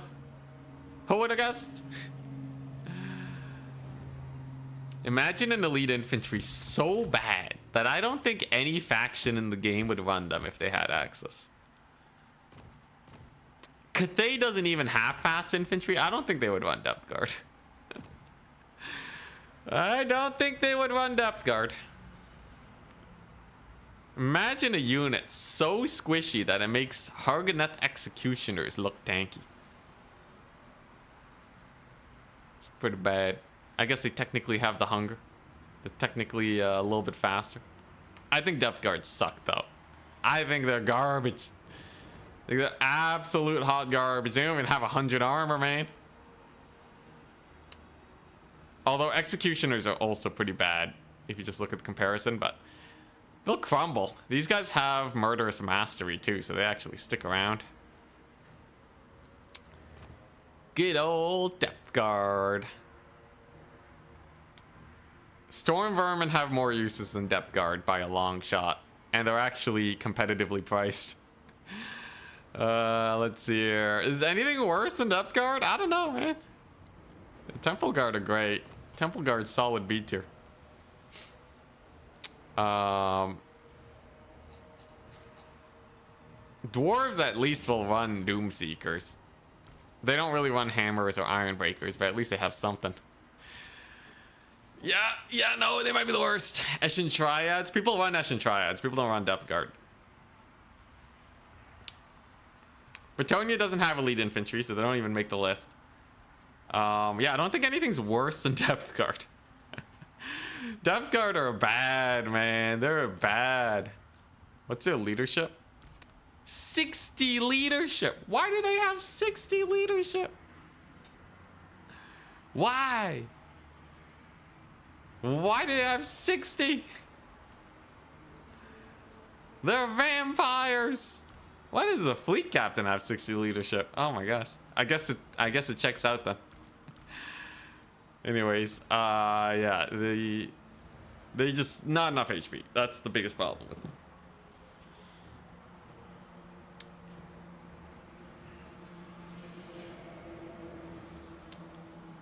Bestigors are not the worst. Bestigors genuinely see play. You like Depth Guard? I don't even see you run Depth Guard that much. Maybe it's just the factions I'm playing though. Do you run Depth Guard against melee factions, Maximilianer? I only see you going for zombie pirate spam. And like silver chevron mortars. Best artillery faction in the game. Dwarves are the best generally because they have really high HP per model, magic resist. Really short artillery too, so they're kind of hard to hit, which is pretty funny. Because of dwarves. Anyways, the yeah, I think dwarves are pretty up there.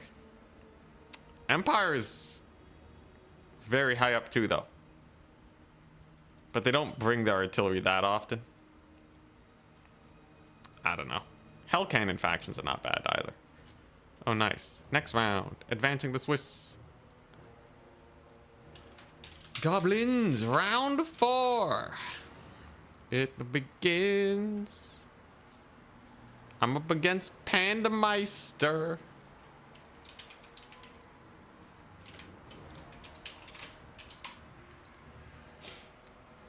All right. Ugh. Oh, what is going on? Just exit the menu. I kept hitting escape and it wouldn't close the menu. Alright, Panda Meister. Face me.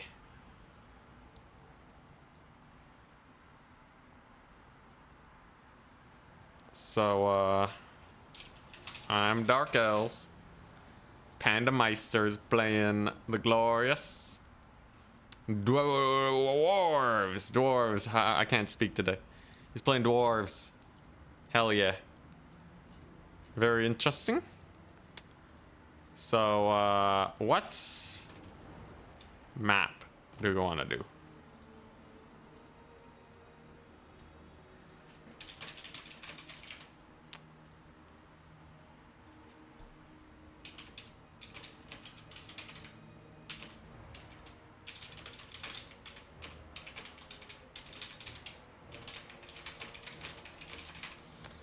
All right.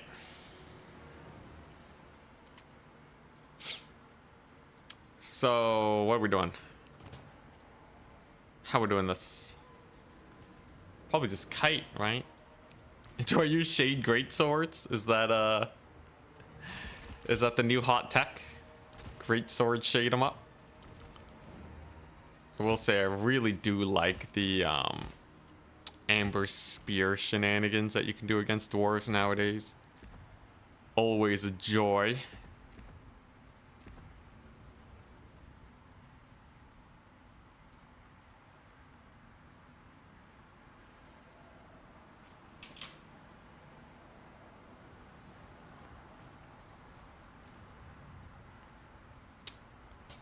Looks like one player has to drop.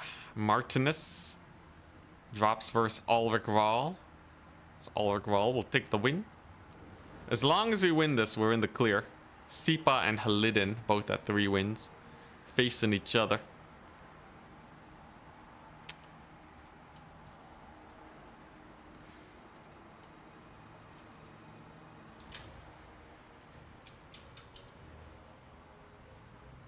Dowie.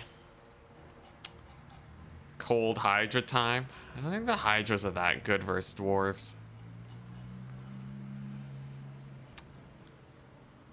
He's going ahead and checking maps. Let's see here. Which one's Rapturous Expanse? I don't think these maps are too flat, so they're not that great for Amber Spear. Maybe if I can get Glinty Tooth's Crag, but even that's not very great. So maybe I skip out on the Amber Spear and go for like, what, Chill Wind? Chill Wind just do a little bit of damage. Blade Wind does no damage. Could do Lore of Fire shenanigans. Burning Head his Bugmans. Maybe a Flame Storm. Honestly, there's not that much in the way of magic. I think spell casting is not going to be the big deal breaker in this match.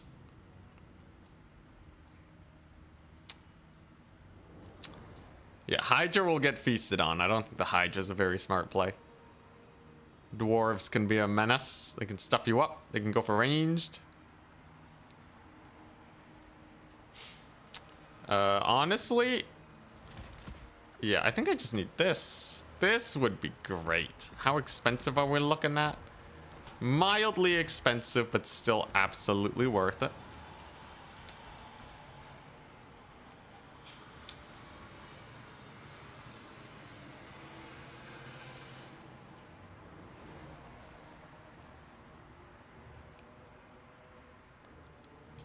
Mechanical Steed. I don't take the Mechanical Steed because it's too expensive. That's the main reason I don't run it. Let's see here. Alright. I got, you know, a decent amount of stuff going on. I think caster-wise, I don't really know what I want here. I might just do this, just full cost savings.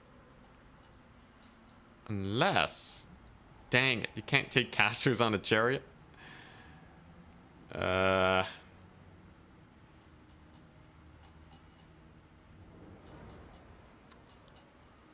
Okay, you know what I can do? Man, where the chariots at, man? No one have a chariot? What, do I gotta take a cart for a chariot? How expensive is he on a chariot? A little expensive. Want to ban Rapturous Expanse. Okay. Let's play Glinty. Alright. So... yeah, not a lot in the way of terror, but I think we will be okay. Because I can do this. Gonna whip out some mega tech. This is a matchup where Sisters of Slaughter can do really well. That should be quite fun, I imagine. This build is not the worst. This one is... and neither of these are super good. Any other abilities here? Guess that's okay. Any actual good abilities? Oh, you know what? I can do this. Ah, hell yeah. All right. Yeah, Dwarves should be mostly manageable. The biggest thing is making sure that you don't die to their crazy artillery shenanigans. And having enough to actually overwhelm their lines. Also very important. If you can manage that though, you're mostly in the clear. I'm still really worried about artillery though. How am I supposed to kill off artillery? Okay, yeah, maybe I can get a manticore, but it could just get shot to death. The flame cannons can be pretty spooky too. What's flame cannon range compared to bolt thrower? Bolt thrower is 350. A dwarven flame cannon is looking at 280. So technically I can run a bolt thrower to counter the flame cannon if I'm real worried. Overall, this build should be okay. There's nothing too crazy going on here. It's just another dark elf build, really. Here, let me get my banner. It's a nice white. We gotta win this to make it to semis. And here we go. Cold One chariots. I actually went for master chariots instead, since they're single entities. Lore-wise, Greaser says it's too rich to walk. Makes sense to me. Don't the marked shrines... what's it? Don't the marked shrines have the same buffs as the unmarked? Unmarked gives, I think, what? Physical resist and a little bit more leadership. Marked shrines tend to have like a unique effect. Alright, simple build. Ready. So I've brought for me today not a lot of units. These guys will be great. Armor piercing cavalry versus dwarves. Sick. I brought 2 more Cold One Dread Knights. Blades of the Blood Queen. Hargonath Executioner. Sisters of Slaughter. Some anti-artillery tech. Extra shooting if I need it. Otherwise, pretty fun build. It's just a nice, solid build. It's just a solid build. Rakarth is gonna go full melee mode. He doesn't really have much to do with his ranged. I just needed another dude on a chariot, and he kind of fit the bill. And she's just gonna summon 2 manticores, get desummoned, resummoned, summon more manticores. That's it. I think this should be fairly good unless my opponent has some forbidden tech. What if he goes full gyrocopter? I actually did not consider full gyro. Thankfully, he did not. Flame cannon. Pretty standard fare. This hill, though, should favor me quite well against the flame cannon, though. So I'm gonna bring in the bolt thrower to get that done from the get-go. He bought double flame cannon. Engineers, flash bomb. Okay, yeah, so thank goodness I brought the bolt thrower. Because he really wants to kill me with flame cannons. The flash bombs are specifically to slow down a rush on those cannons. And I would lose all my cavalry if I committed to this fight. So we're going to play this real carefully. Thankfully, we got shades to capture this point without getting shot at. And of course, my little hero squad here. In theory, they're pretty good. Rakarth is quite fast. At a mighty 84 speed. This guy's got Foe Seeker. Terrain apparently is slowing him down. I don't know how that works, but okay. We're just gonna... yeah, just dodge that. I actually don't want to get poked by the engineers, though. That sounds like a pain. So just gonna chill here. Maybe burn a little bit of ammunition. Sit back, relax, enjoy life. And just force them to try and take a second point. In theory, it's pretty difficult for him to do so. This engineer is actually not in range. I can totally contest this. We got a solid flank here too. And Slayers, I don't have to worry about. I got my elite infantry. Now, what are you planning to do over here? He's posturing. He's not really full committing with these guys. Just kind of posturing. Nothing too insane is going on right now. I can't afford to just deep dive troll hammer torpedoes. That would be insane. We're gonna have to dodge. Looking not too bad. There we go. And this is just a feint, really. This is just to force him into an awkward position while the real fighting goes on over here. Massive volley from the shades. Gonna get a good amount of damage in. Then we're going to get that Manticore up. Shades are booking it.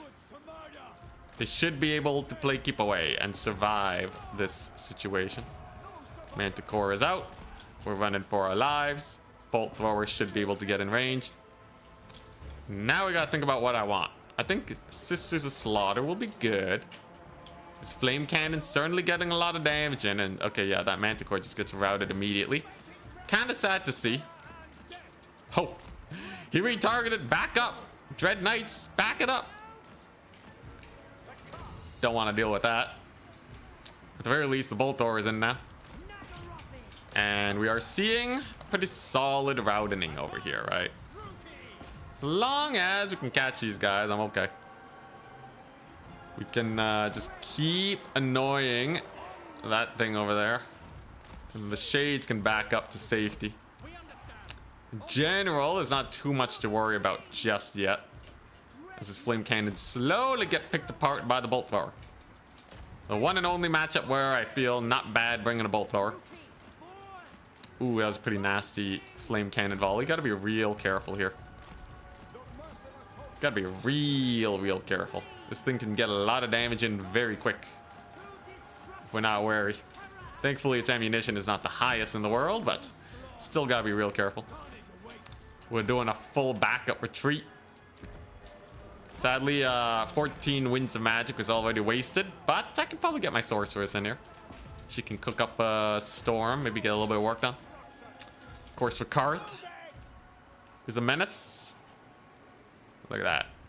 Little mini charge on them Dwarf Warriors.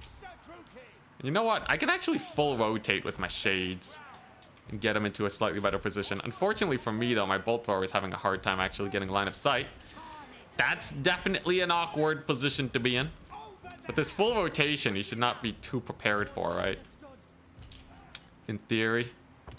In theory. Maybe we can get some Harpies on them. Preferably, I can just get a fat jump on these guys, and then we're good. Rakarth and Co can definitely just stall here for the foreseeable future. While my Shades start pummeling him. We just have to play a little careful with these guys. As you can see, they get a lot of damage in. And yeah, he's kind of stuck trying to keep his little flamethrowers alive. So that's not the worst. Definitely not the worst. The slow, though, is quite bad, however. Have to be a little wary about that. We can get the Harpies in here. Should be able to hunker down on this point and do fairly well for ourselves. Shades, obviously. Getting a lot of damage in. All right. I think we gotta commit. I think we gotta go for the big deep dive. It's risky. It's risky to be sure, but if we can actually pull it off, these things will be shut down for the foreseeable future. And that'll make life a whole lot easier for me. As we do route off our singular dwarven unit over there. We get the deep dive on. She can actually just desummon now. Let's see here. Very nice. Karth and co are doing great. It seems like the Manticore is doing not the worst, actually. Not the worst. Unfortunately, my bolt thrower still kind of sucks. But other than that, I think we're still doing fine.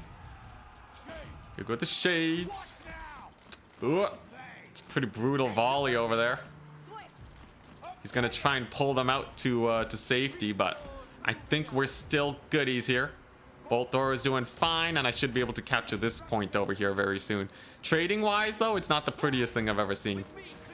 So we got to be a little careful here. At least my harpies managed to rout off one of these fools. Rikarth has to live, though. First and foremost, Rikarth must survive, and he's getting hard focus right now. Like literally everything's just on him. Live, Rikarth, live! Sisters Slaughters are in. Sisters O Slaughter are in. There you go. My great sword shades will do very nicely here. And it appears we have actually managed to kill off one of those artillery pieces. How marvelous. And I've secured a position over here on the far side of the dwarves. I think if we bring in some executioners now that his big guns are shut down, we may actually be able to do okay here. Though we're gonna have to be a little careful. So capture point's good. Big route over here. Nice. And he doesn't really have anything left to defend him. Losing those artillery pieces is my big out. For sure. Look at that master. He's doing just fine. I should be able to get a pretty nice collapse here. Gets a little bit of fiery rings off, but that's okay. He's still shooting Rikarth, though. Rikarth got to back up. There's the passive trigger, though. And now he's going to get completely overwhelmed. Assuming we do this right, he should be pretty done for here. With all his units routing off, I think we just win this. Executioners are on the way, too. This is basically everything I could possibly hope for. Things have timed themselves very well. Summons another blasting charge, which we know can't really do well against my guys. Sisters of Slaughter are just annihilating his poor units. And even the harpies have come back to finish the job. How wonderful. Very, very nice. Look at that. Dude, the Cold One Dread Knights were actually sick versus the Dwarves, by the way. I think the Cold One Dread Knights were clutch. The Bolt Thrower was a little lackluster. I don't think it actually killed anything. In fact, I'm just going to desummon it. Screw it. I don't need a Bolt Thrower. Bolt Thrower sucked. I really hate the Bolt Thrower. I think it is warranted how much people do not use it. A master lived, hell yeah. These are great weapon shades. They should actually be able to fight Slayers. Pretty funny. But yeah, it ended up just being the Harpy charge on the artillery pieces that won it for me. And that could have gone very badly too. So I'm very thankful that we managed to pull through. Now is the time for the executioners to shine against Slayers. That is exactly what they want to fight.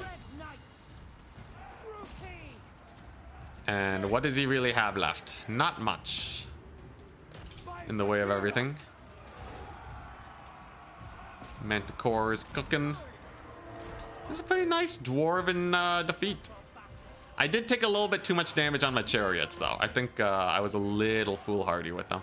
Outside of that, I still think we did pretty good. Yeah, Bolt Throws just suck. They're just so bad.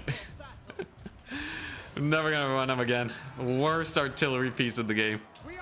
I don't even know if I take them versus ogres anymore after how they did. Like, they just got routed off by birds, man. They got routed off by birds because they have no HP or leadership. Like, Carrion can't just YOLO into artillery pieces normally, but bolt throwers? Apparently that's fair game. crazy. Absolutely crazy. Oh yeah, Blades of the Blood Queen. Let's go. And look at them chopping away at them Slayers. 400 value already. Love to see it. He is triple capped. And there's far too much range now. Hell yeah. Good stuff. Good stuff. I actually do really like the Dread Knights against Dwarves. They do a lot more grindy damage than Cold One Knights because they don't rely on the charge. They have a base 39 melee attack. So they'll be just fine sitting in melee against them. You can see they'll kill the miners. They have so much armor, blasting charges don't even do much against them. It's just a good time overall. Executioners are a bit slow. I'd probably stick with more Sisters of Slaughter in general for future, but not bad.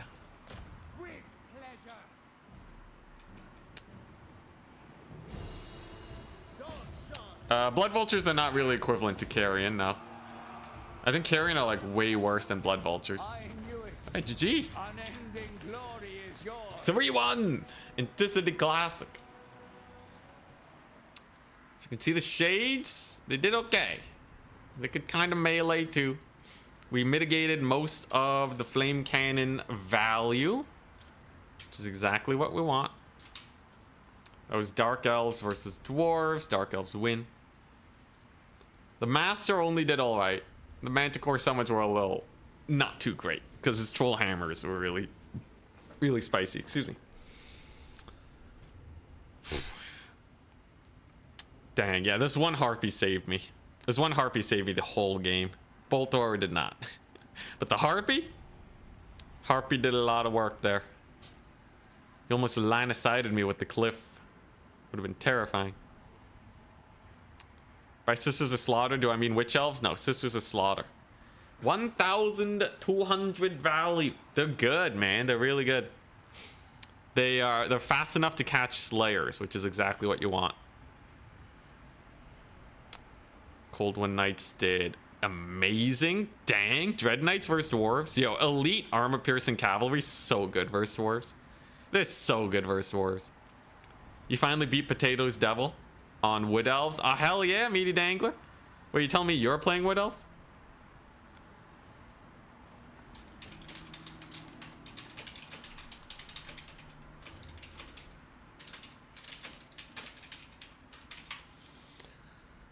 Whew. How'd these guys do? Pretty spooky, that double engineer play. But I think he had too many range units for his own good. I think he was more ready for an infantry push rather than a cavalry rush. The Dread Knights really wrecked his army. Good to see. So that puts us squarely in the running to make it to the semifinals. We might have to play a tiebreaker though, depending on how our opponent points line up. Fingers crossed we do not. And then maybe we can win this tournament.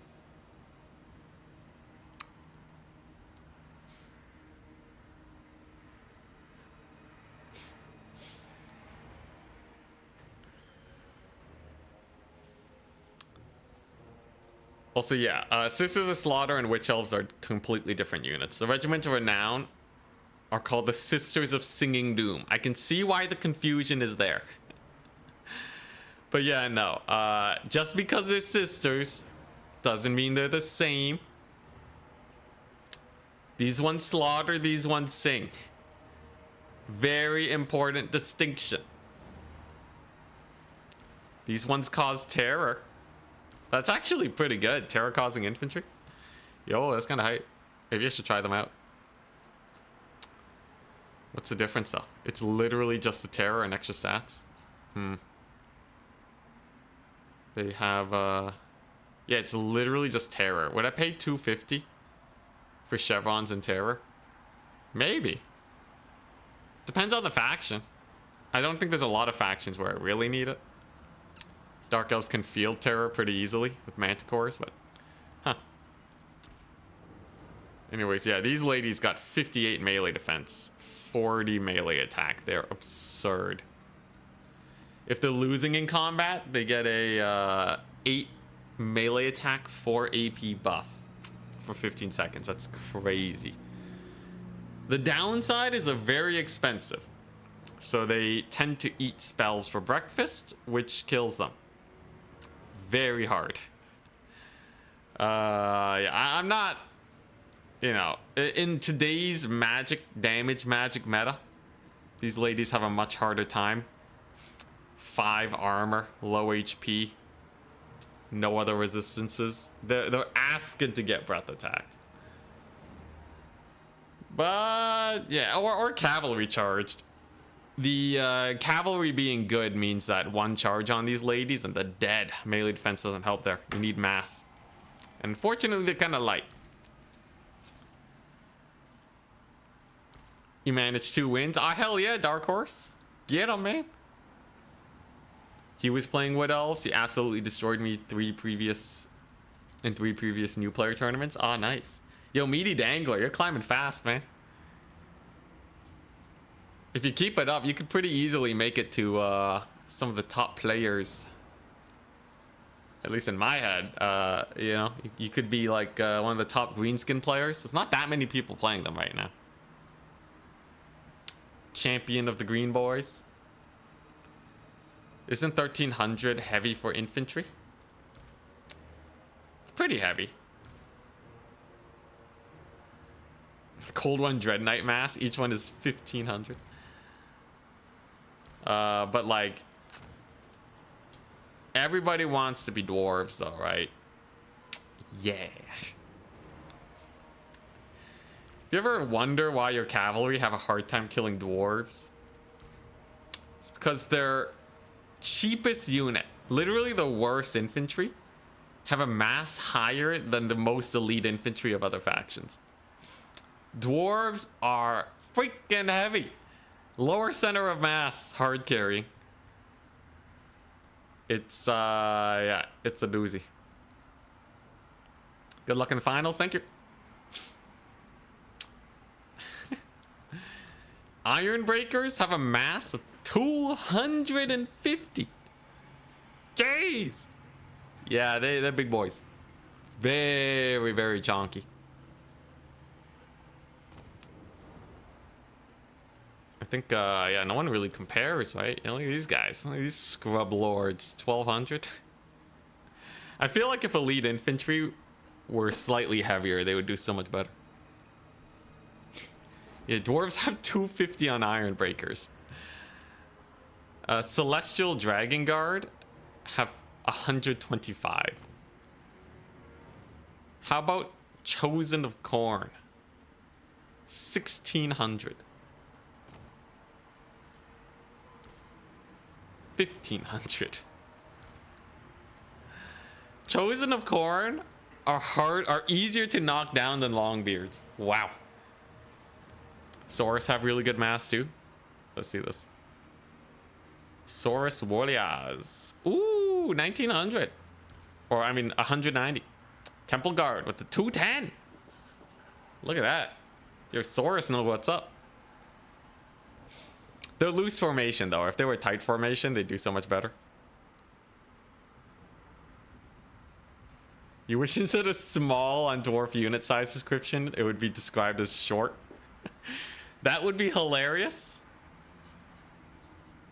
But it would make the UI even less reliable. People would think that there's like some hidden mechanic that they don't know about. All right. The Meaty Dangler. Did you, are you still finishing up your game? Who's the best current greenskin player? I don't know. Maybe Owen Goal?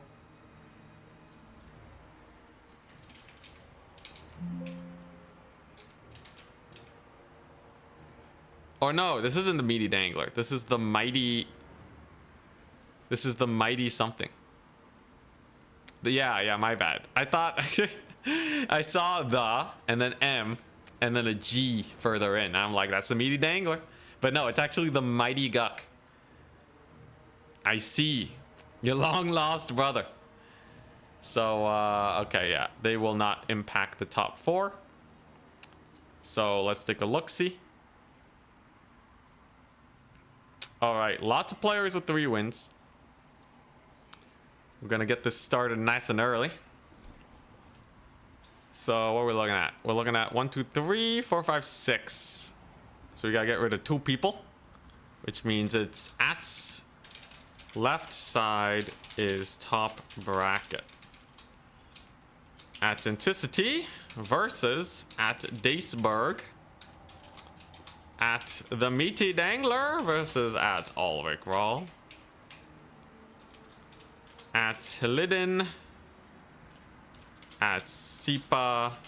Please stand by. For tie breakers. All right. Let's do this.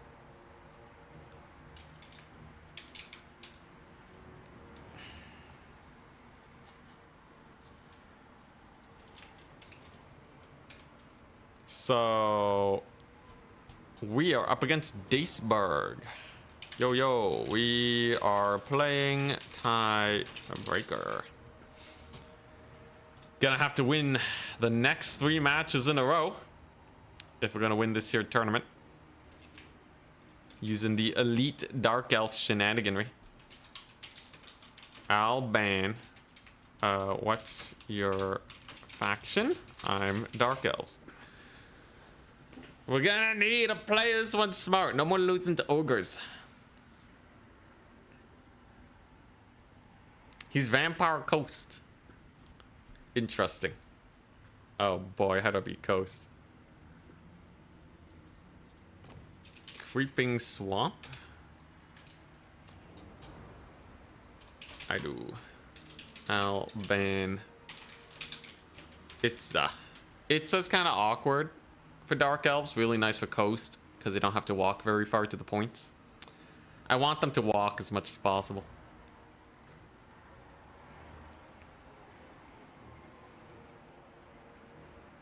Oh my gosh, Paul. You feeling Norska? Paul, you want me to play some Norska? I'm feeling Norska, maybe a little Fam Berserker combo. Sure. Let's see here. Norska, Fimir, Zerker. I can do that. At some point, I'll get a win in with Fimir Berserker. Should be fun.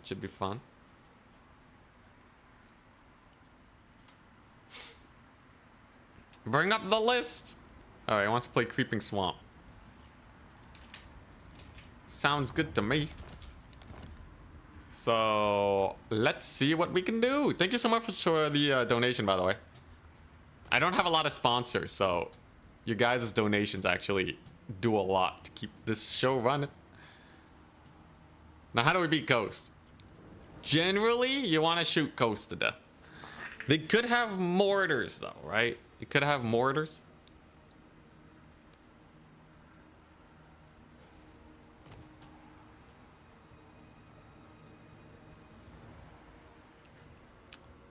Skull Reapers. Nobody's donating for Skull Reapers. Nobody's so insane. Now, last time I lost to the doggo spam, right? I don't want to have that happen again. Vampire Coast is manageable. One of the most important things to bring against Coast is Burning Head. I think you never leave home without Burning Head against Vampire Coast. The next most important thing is not dying doggos.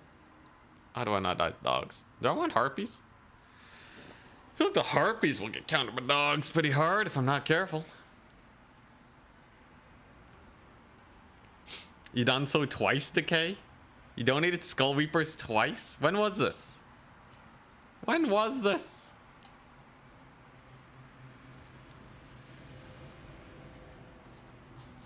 Was this before I started the list, or is this after I started the list? Let's see here. Ooh, I could use this unit and then take this ability. Oh boy, this will be a fun build. Okay, then what do I want?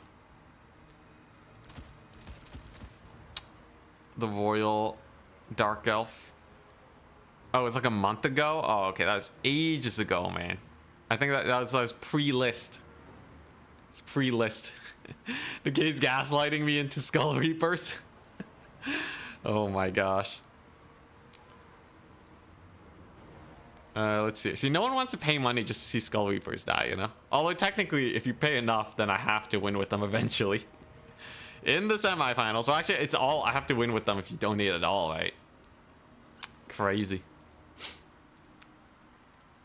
Let's see here. Anyone know if Corsairs are good into Coast? You could go for Crabos. Crab boys can be really annoying. Ugh. I don't want to have to deal with crabs. How elite can I even go with this build? There's not a... I think in this matchup specifically, I can't really go that elite. Otherwise, we just run the risk of getting massacred.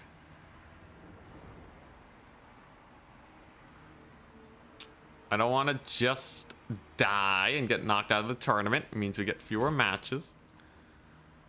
This overall feels okay, though. We know bleak swords are amazing. Alright, this should be a build. Vampire Coast should have nothing on this. Ah, crap.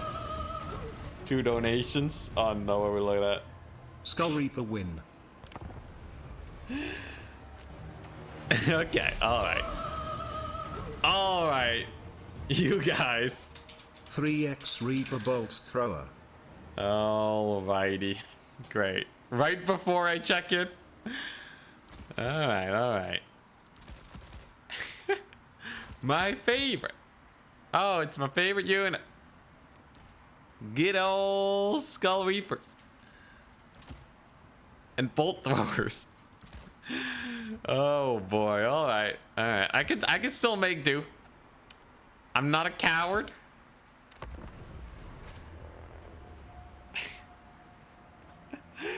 But money is money. At least this matchup, Bolt Throwers can do okay. I wasn't gonna bring them. I was gonna go full Witch Elf. Oh boy. Here we go. If it wins, all right, Matthew, then I got nothing. Thank you very much for the 10. Thank you very much for the Danish kroner. I'll try to do you guys proud. As much as I hate how bad these units are. That means we just gotta lock in though, right? If I don't make any misplays, in theory, even if I bring suboptimal units, we're good. So just gotta play super clean. This map's not the worst for me either. This tree line actually helps me a lot for the rush. And has never been the same since I started the list. Financially, I can't lie. Financially, I have been way better off since I started the list. Which is kind of insane. I guess people are they just really want to see these crazy units. You guys are insane though. Oh my gosh. Alright, I hope you're happy.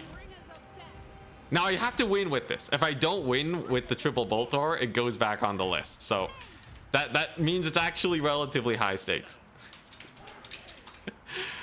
The only way I can get stuff off the list is by winning. So we're just gonna play this real well. All right, so take a look at these bolt throwers, right?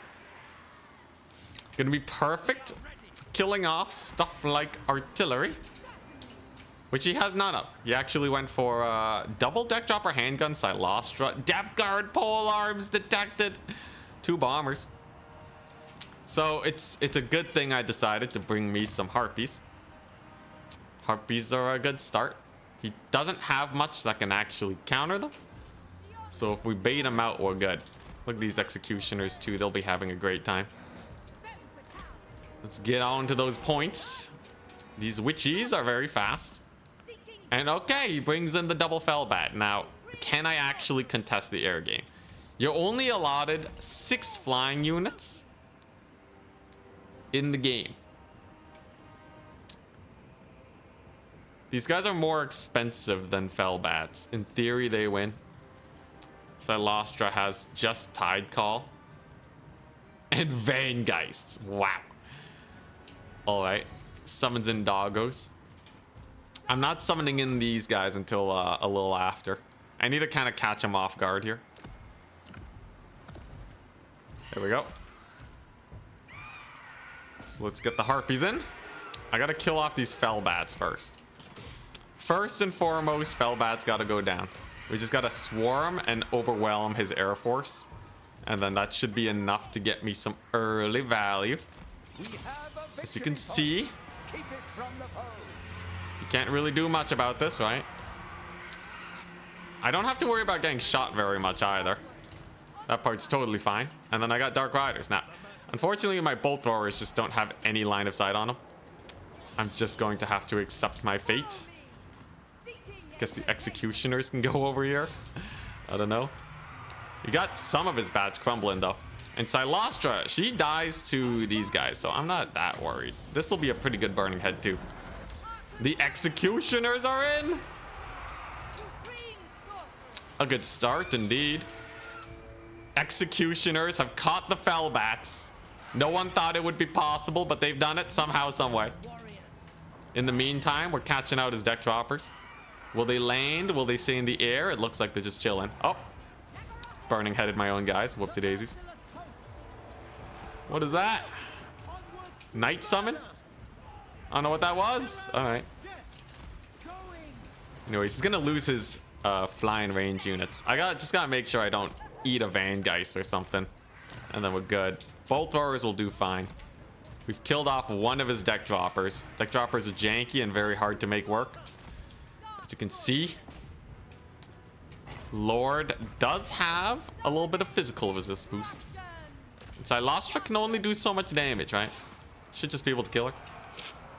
Looks like, yeah, I just bring in the air units was just good. Oh my gosh, yeah, it was, it was too juicy not to. You just have to, right? You just see the lineup, you're like, all right, I have one out.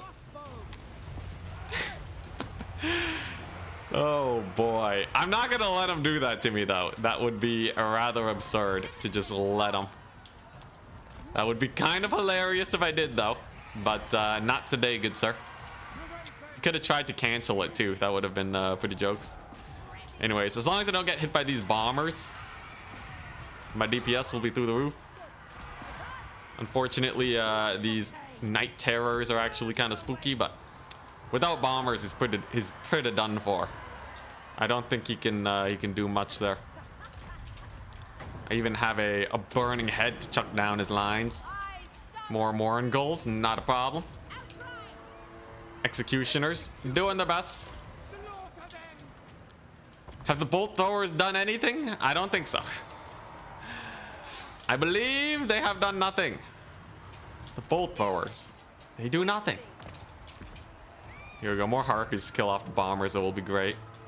Just gotta make sure that they don't cause me too many issues. Bring in some cavalry, and then I'll just summon in a dragon to kill off the Silostra lady.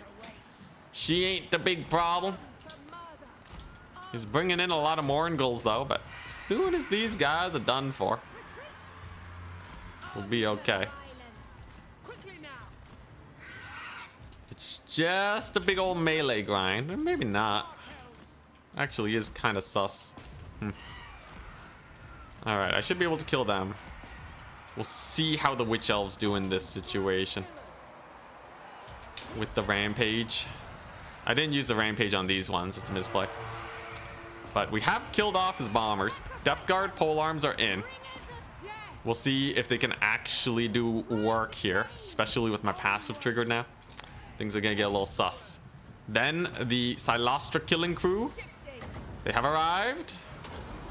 They're gonna be brutalizing her. Executioners have decided to stick around. Love to see it. And as you can see, the bombers are no more. Bombers are just dead. That was a glorious burning head too. And as soon as Silostra goes down, I think we've won it.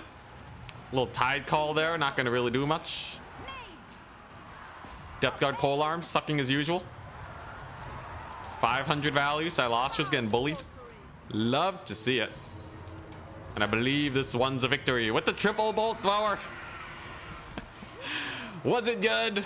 We'll see. We'll see. They were shooting Silostra the whole game. There's a reason to believe that the bolt throwers were not bad. There's also a lot of reason to believe that they were god awful, but we'll see. We'll see, all right? If they paid for themselves, you know, maybe you guys know what's up, all right? Maybe you guys are actually just cooking super hard. And this whole time, I just didn't know what I was doing. Oh, crap, he caught him. He killed him with the doggos! Whatever, they use most of the ammunition, it's fine. Alright, sick. Burning Head bound! Burning Head versus Coast, it's great!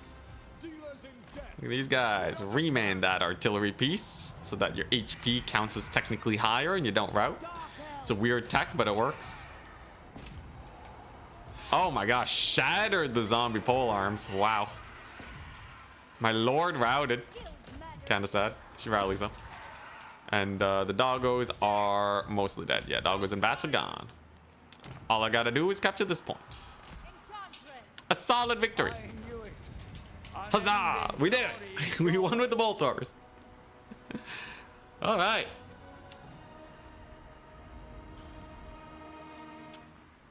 Let's take a look. Oh, god. Oh, jeez. Okay, I only won because his jack dropper handguns did so bad. And then I shut down his bombers, right? Yeah. So I really shut down his range, but like the bolt throwers did not do anything. Oh boy. Well, a win's a win. I'll take it. They technically got a couple volleys off. 2 of them paid for themselves. This one didn't. Considering it was basically prime time for them, I don't know. Whatever. Whatever. The superior pirates prevail, indeed. Please increase the asking price for bolt throwers. Oh boy. Dude, they did so bad. Hey, a win's a win though. I'm telling you, if you donate, I will eventually win with it. If not today, at some point in the future. Hell, you want me to win with 5 bloated corpses? I'll do it for a price. But it doesn't mean I'm gonna throw games. I'd have to find the right opponent to go pentabloat against. But I will eventually get it. The list will be worked on. So let's advance the top 4 tournaments. Anticities Thursday SFT top 4. So we're up against SIPA again. We are up. So it's going to be let's see here. Meaty Dangler and Halidin. Wait, no. Meaty and Ulrich Rahl are going to be facing Halidin. Okay.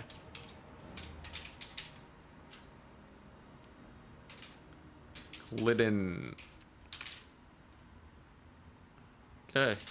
When your opponent finishes their match, you can face them. The winner of Meaty and Ulrich. Alright. We're up against SIPA. He's top bracket. Can I redeem myself against the Dread Ogies? Certainly would be a very nice day to go 6-1. Bans Imperial Road. Arachnarok Lair.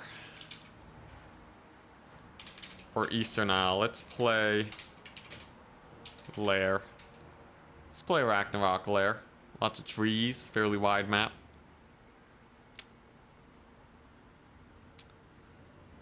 Yeah, I usually use single fire bolt throwers. The triple shot doesn't do that much damage to infantry.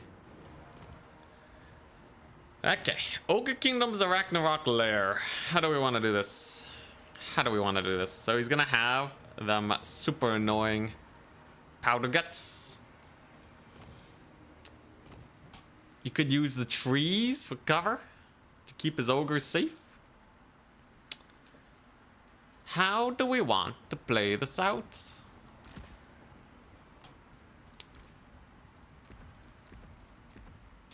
I think one thing that would be hilarious.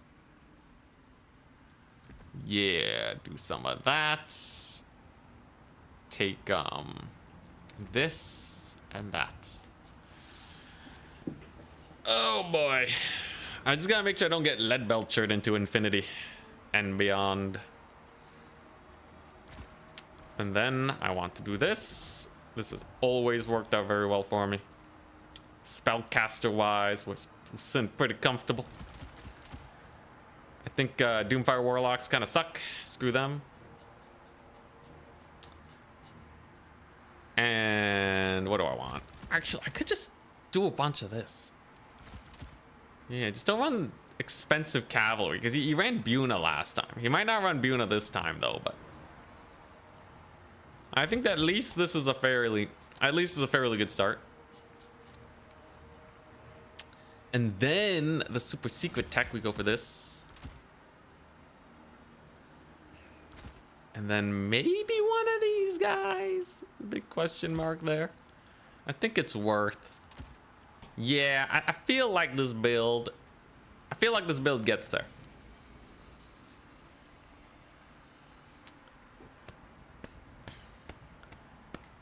Done a challenge yet to only use fully up-tiered or chevron units. I've had a few challenges that ask for a few fully chevron units. Not a full army. That's kind of insane. A full army of chevron units decreases my army strength by, I would say, like 10 to 20%. It would not be very pretty, let me tell you. All right, so Ogre Kingdoms. Always the menace, aren't they? They got the birds killing off my light infantry and such. Can't be having that. So I'm gonna take this. The secret to beating ogres is making sure that they have no Noblars left. If you can kill off all the Noblars, ogres are pretty easy to rout off, generally speaking. So you actually want a lot of anti-infantry. It's weird. Weird but true. You will need a couple spears, of course, but you can always kill ogres with cavalry or single entities. It all works out very nicely. This should be pretty decent. We run a couple of those. All right. Let's see what he has in store for me.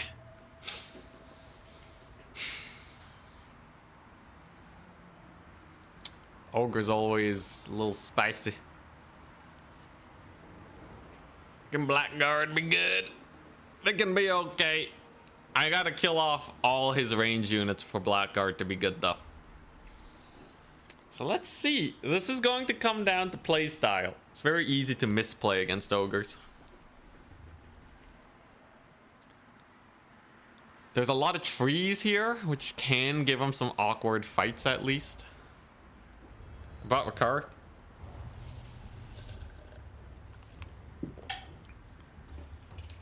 The idea is simple. If he brings the man-eaters, I'm gonna blast him. The idea is that simple. Not gonna blast him. We're just gonna murder him. So this is the Dread 6 Manticore build because I can resummon her. So I can get 6 Manticores total by summoning in 4 from her. Kill off all the Noblar pigback riders, and then we overrun them with some light cavalry. Ready? Good luck, have fun. That's the plan. Very single entity heavy, but ogres sometimes go a little too wide, and they can get punished by that.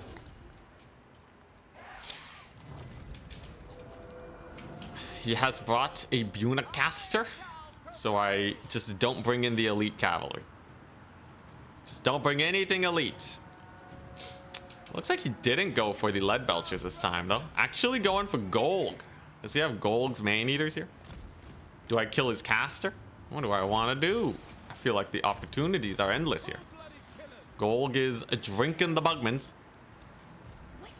Interesting. He's going to have some Noblars here.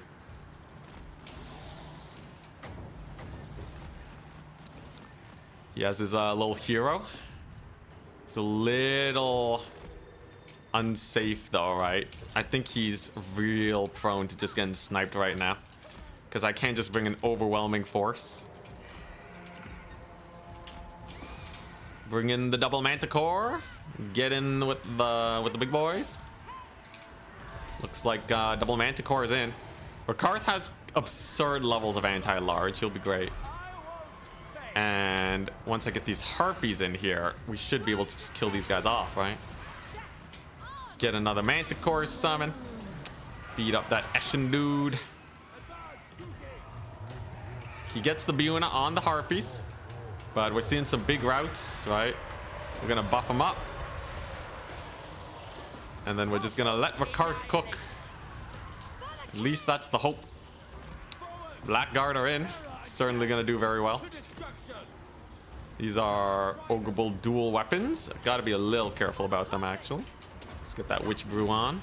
We have lots of terror here, right? And the Blackguard, of course, are just amazing. Looks like the Witch Elves have done amazing over there. All right. And he's still very out of position. I think we want to just keep summoning in cavalry.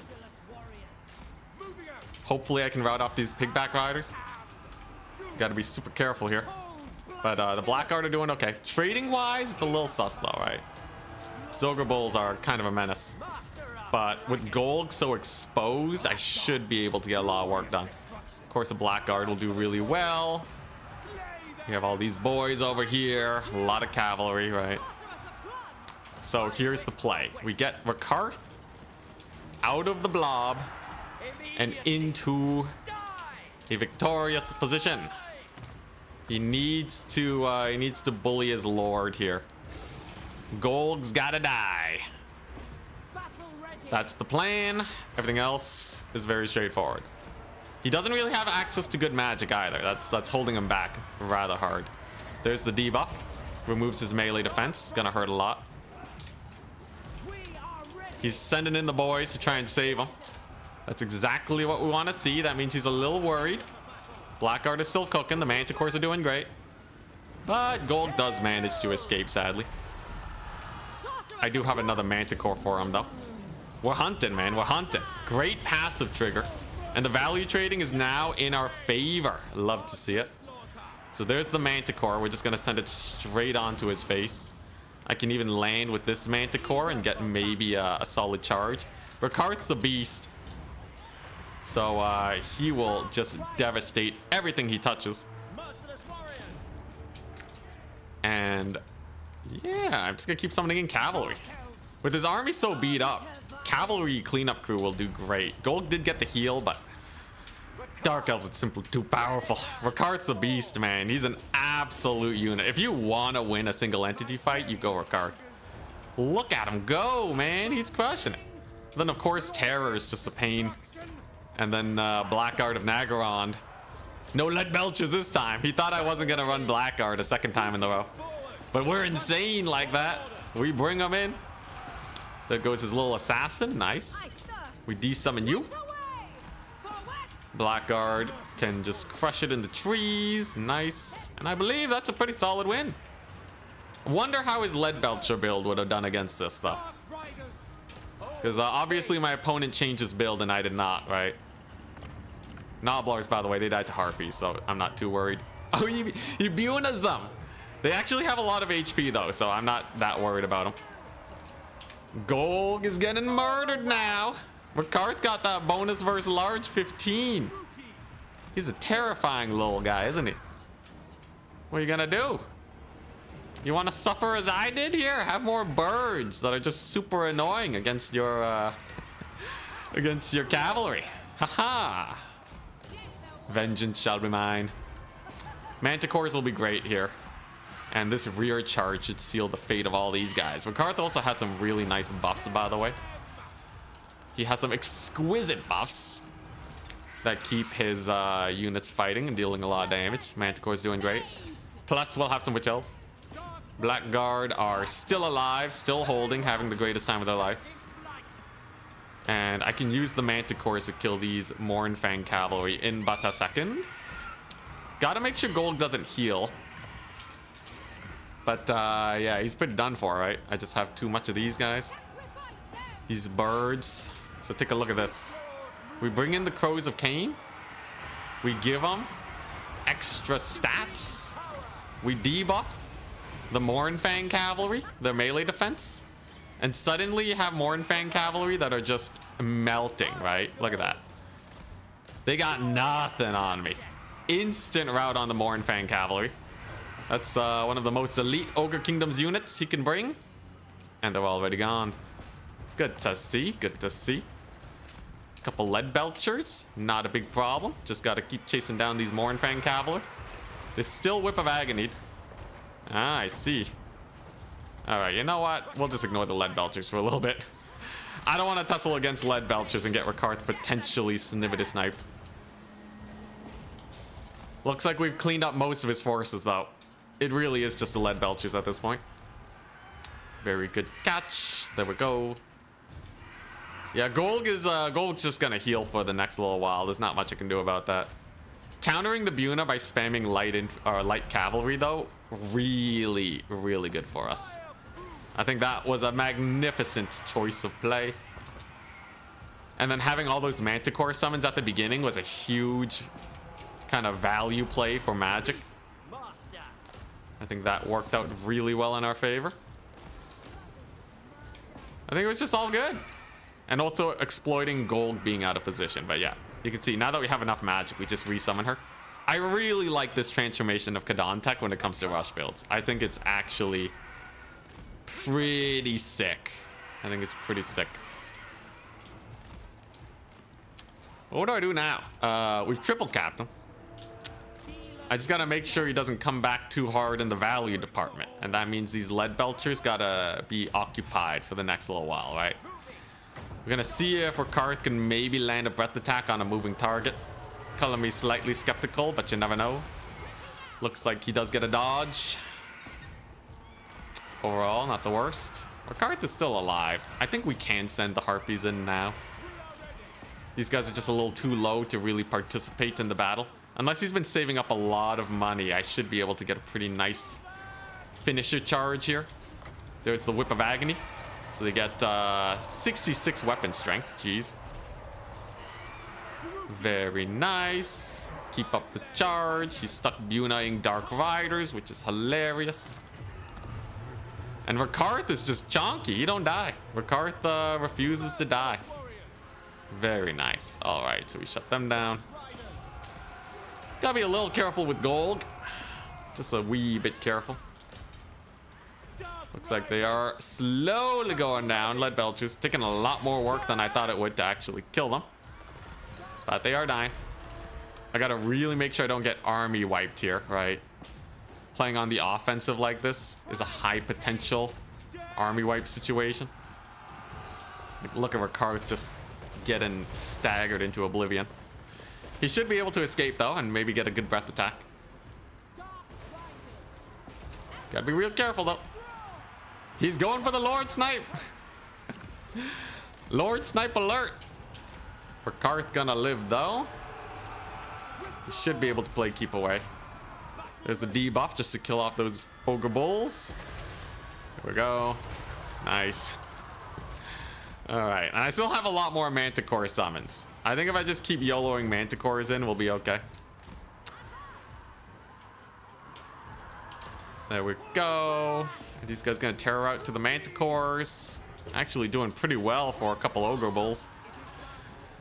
Gotta be a little wary. A little wary. Let's get some infantry in. In the meantime, Blackguard are chilling. Cavalry's doing okay. Rikarth is... Dang, yo, these Ogre Bulls. I see. I see. He also routed off a little dude. I gotta be a little careful here. He's actually starting to pull back just a wee bit. If we lose Rikarth, it's basically over. So gotta play it safe and make sure that we don't die to a typical Ogre Kingdoms late game. It will be very difficult for him to recapture points at least. Those Ogre Bulls finally get routed off. That's good. Of course, Rikarth is in pretty good health. And I should be able to just summon Manticores on these lead belchers to get them killed. So they're not the biggest issue. Rikarth obviously beats blood vultures. That part should not be surprising to you.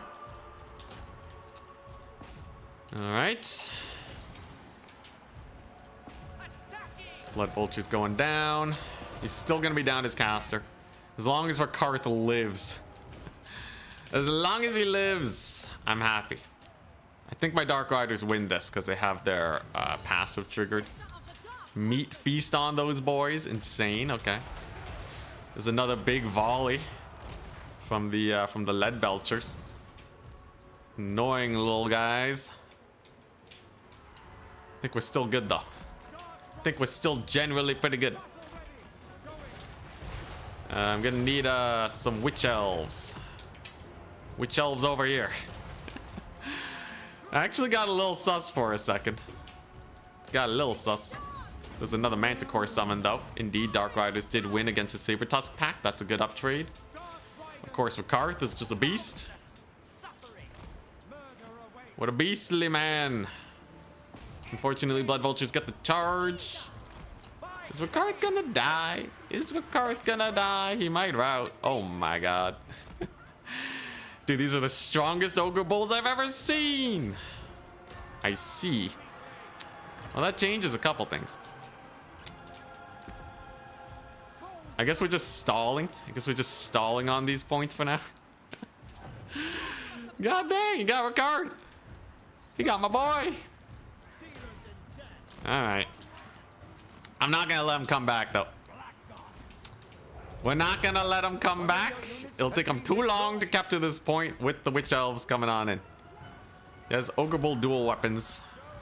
But in the trees, these Witch Elves should crush it. He keeps summoning in Saber Tusk packs too, which are not especially good here. I can get some Cold One Knights too. I can distract these Blood Vultures a little bit maybe. We'll see what we can get done. Witch Elves should be able to catch these guys. Get him, Witch Elves. Beat him up.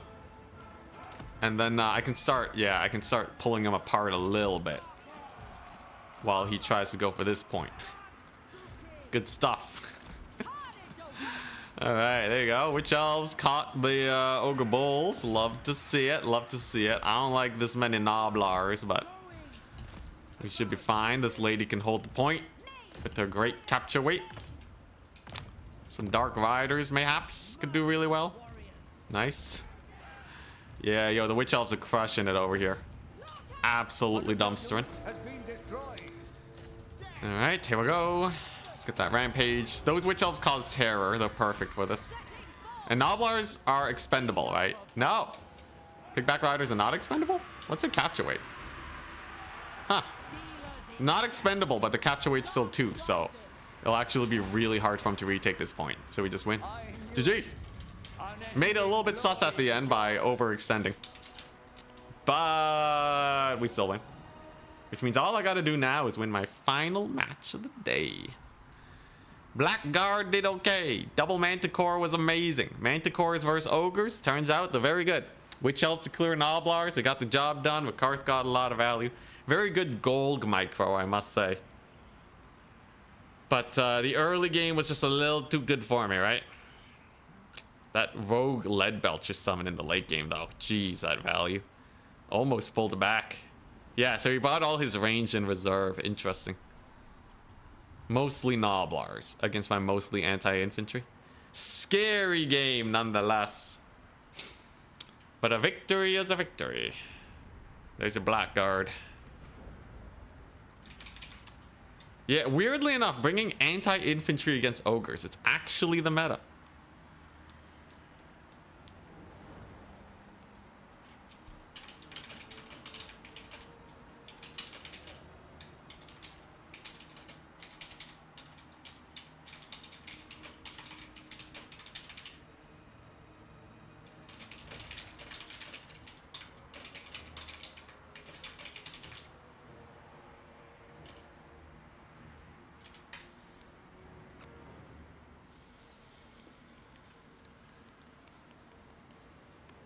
The rule still continues. Lose in early rounds and win in the finals. Yep. It's how it always goes.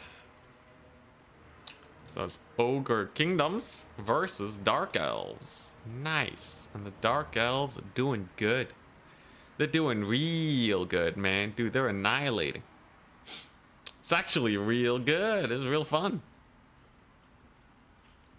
Have you started your match yet? We had some two pretty fast games, so Halidin might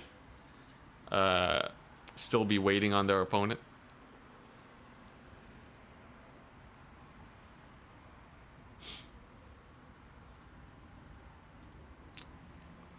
Maybe they're playing their match. Yeah, we won! We won with the memery! Yo, this actually isn't that memery. It's a lot of single entities. Ogres don't really do well against that, because they don't have that many monster fighters. Manticores just kind of route everything really fast.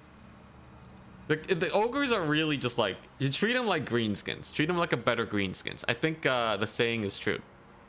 But Ogre Kingdoms really are just greenskins, but better. But the weaknesses are the same. So just go for some big monsters. Don't get shot to death. Then you're mostly fine. So out of my potential opponents, Ulrich Wall's playing Empire. It was Empire versus Meaty Danglers greenskins. And then it's Halidin, who was playing as Dwarves. I would really like to play another Dark Elf versus Dwarf game. That'd be kind of jokes. I think the worst would be facing Ulrich Wall's Empire, because it's just a matchup I'm not very familiar with, but it would be good practice. Yeah, Witch Elf's dumpster Noblars, man. So much DPS with the Witch Brew. Just so much DPS. Doesn't really matter that it self-rampages because it's infantry fighting. Wish one day we could see the value of summoned units post-game. Dang. Yo, I wish one day the damage value tracker was actually accurate. I haven't been thinking big enough, clearly. One day I hope the pinned maps feature works. This, I can't believe they actually have menu UI bugged. That's the worst. Oh my gosh. This is probably the most bonkers thing in my head that's still broken.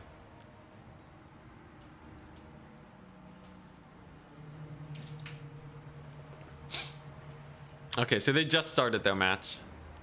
So we get to sit back, relax, and enjoy. Halfway chevron units would be more realistic. Halfway chevron units would still be pretty bad, but it would at least be more doable than fully chevroned. But the rule of thumb is chevroning just wastes money. It will make your unit less efficient.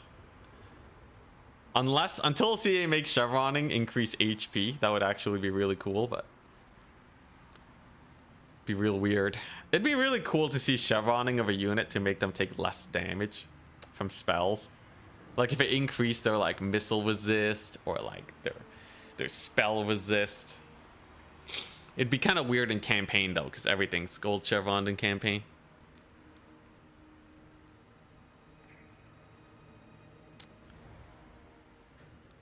You don't have to pin maps a lot. Pin maps feature is really wanted amongst content creators because we use specific maps for thumbnails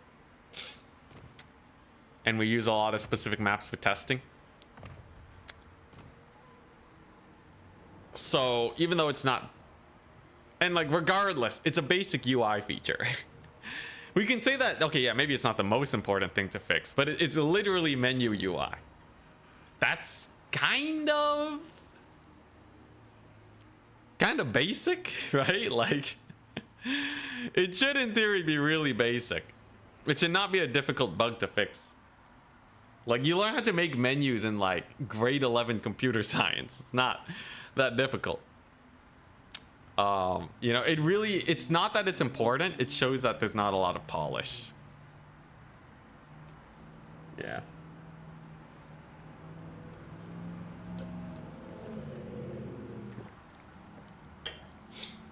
It's kind of cool to chevron Empire Swordsmen against Wood Elves because they actually beat Dryads. I guess. How much do you need to chevron them for them to beat Dryads? I'm a little skeptical, is all I'm gonna say. Let's say you gold chevron them. Will they beat Dryads? Thing is, they can still get shot to death. Do Dryads still outpace them? If you catch a Wood Elf surprise, though, I guess it kind of works. Dryads are 43 speed. They will have significantly better melee defense. That is true. 41-41 is hilarious. I guess it does make them like Sigmar Sun tier. You don't have to worry about them getting shot. It's true though. Them some pretty good stats. Lately, everything killing Dryads. The thing about Dryads that's good is that they have 43 speed. And that they're a good enough fighter. Although people developing changing meta does help. A unit can be OP in the meta, but people will come up with a lot of ways to deal with them. Who won, by the way? Is it Meaty Dangler or Ulrich that made it? I didn't ask them. I'm going to suppose Meaty Dangler actually won against Empire. Yo, so I made a deal with Meaty Dangler that if he won a tournament on my stream, I would give him a Twitch, what's it? Like a cool Twitch role. Yeah, VIP. I said I would give him Twitch VIP if he can win a tournament on stream. The thing is, he's gonna have to get through me. He's gonna have to get through my Dark Elves. And I feel like if I can beat Ogre Kingdoms with them, there's no way Greenskins survive against this, right? Imagine just double Manticore against Greenskins. You got a million Witch Elves. What are you gonna do? Bring in the pump wagons? Isn't he already a mod? Yeah, but VIP is like, you know, it's that extra prestige. Does it even do anything? I don't know. I have no idea. Stop saying Meaty Dangler, you're gonna get demonetized. I think there's worse things. There's worse things. And yeah, look, here's the thing. If I do, YouTube will let me know. VIP greater than mod, really? VIP can ban mods? That's hilarious. Are you sure? You'd have to get rid of his moderator status for VIP. Yeah, what's better? Does Twitch chat know or does YouTube chat know? I feel like I should trust Twitch chat.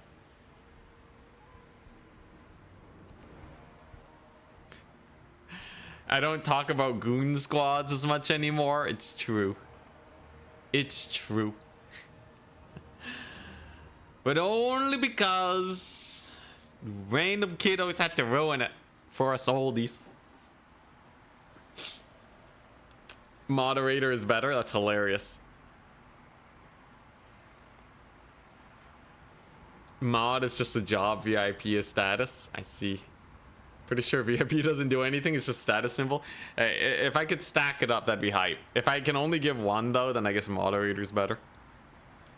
Anyways, that's what he's fighting for.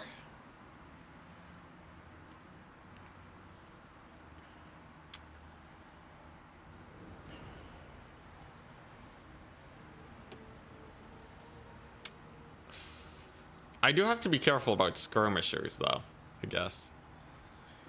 He could out skirmish me if I'm not careful. I think one elite unit's good though, just because, excuse me, well defended greenskins don't really have any AoE to kill them. Unless he gets like a flanking gaze of Mork or something, but that's what the Manticores are for.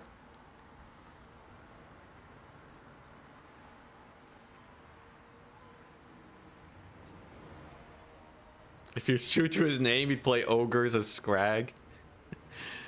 Guess that makes sense. But yeah, greenskin shouldn't be that bad. As long as I can actually win a frontline fight. And as far as I can tell, Witch Elves and Blackguard are like the hypest thing to win a frontline fight. Even if it brings Black Orcs. Could bring some Executioners even. I will say, Blackguard of Nagrand, I'm very surprised at how well they do if they are not getting shot to bits. Like, they are actually a legitimately good melee fighter, but at 31 speed, they're always getting shot to death. The Witch Elves are good generally because they're fast. Very good for rushing. Anti-infantry, poison, they got everything you could want. Manticores are my new favorite unit. I think Manticores are my version of Knight Assassins. I know Danican likes Knight Assassins. Some other Dark Elf players do too. But the Manticores give terror. These guys are more trading tools. They can be harder to take out.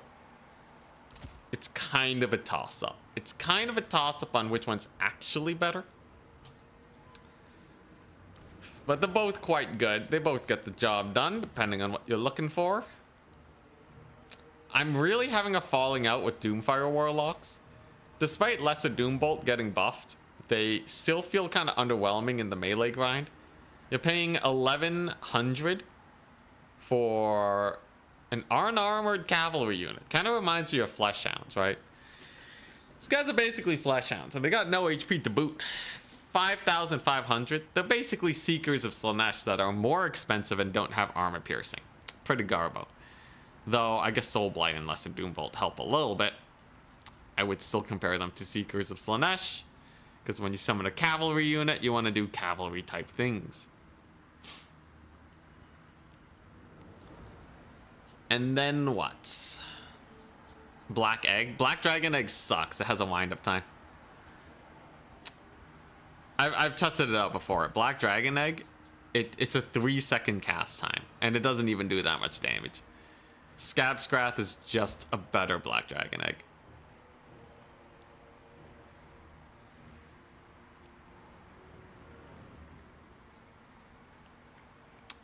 It's pretty interesting though. So I'm probably gonna play against Dwarves or Greenskins. Now my Dwarf build, I gotta be really wary of those flame cannons, man. A properly defended flame cannon on the right map, and we're kind of screwed. We know the cold one, the cold one Dread Knights are sick though.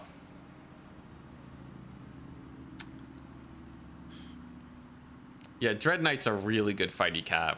I think I prefer Dread Knights over Doomfire Warlocks. Every time I brought Doomfire Warlocks, I've been sorely disappointed. Even if you get all their spells off. Unless you're specifically going for a Lord Snipe. I would run maybe a 1 of Doomfire Warlock in reserve. Literally in case the Lord's at 2 HP and I just gotta clonk him. Like as a moment of opportunity Spirit Leech to finish off a Lord, it's not the worst. Other than that, I don't really like him. You get a Cold One Knight Aurora. Closest thing we have is the Knight of the Ebon Claw. I feel like they're sorely missing a Cold One Knight Aurora though. Feels like there should be one. Surprised they don't have a Dark Rider Aurora that's like a repeater crossbow with good stats. I guess they already have a repeater crossbow flyer Aurora, so that kind of gets there. When are we getting Hot One Knights? We got them when Warhammer 3 dropped on good old Khorne. Unfortunately, they kind of suck. How do they compare even? Your Skull Crushers. Everything about Skull Crushers feels like they should be insane. Why do they suck? It's just the price, right? Like, if you compare them to Knights of the Ebon Claw, Skull Crushers are more or less the same, right? They have a little bit more charge bonus, a little bit more armor, a little bit more HP. They got Frenzy, Spell Resist, right?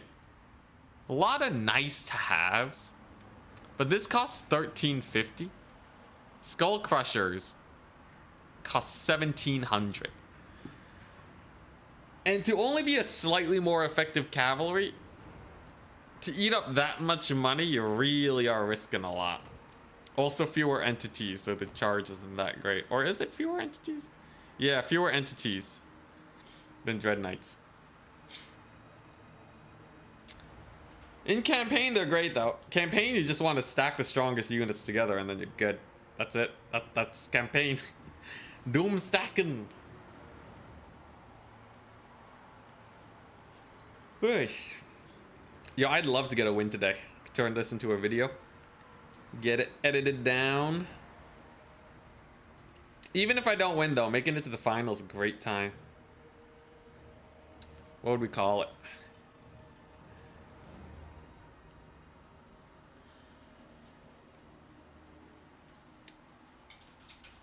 Somehow I won a tournament with elite dark elves. That should be good enough, right?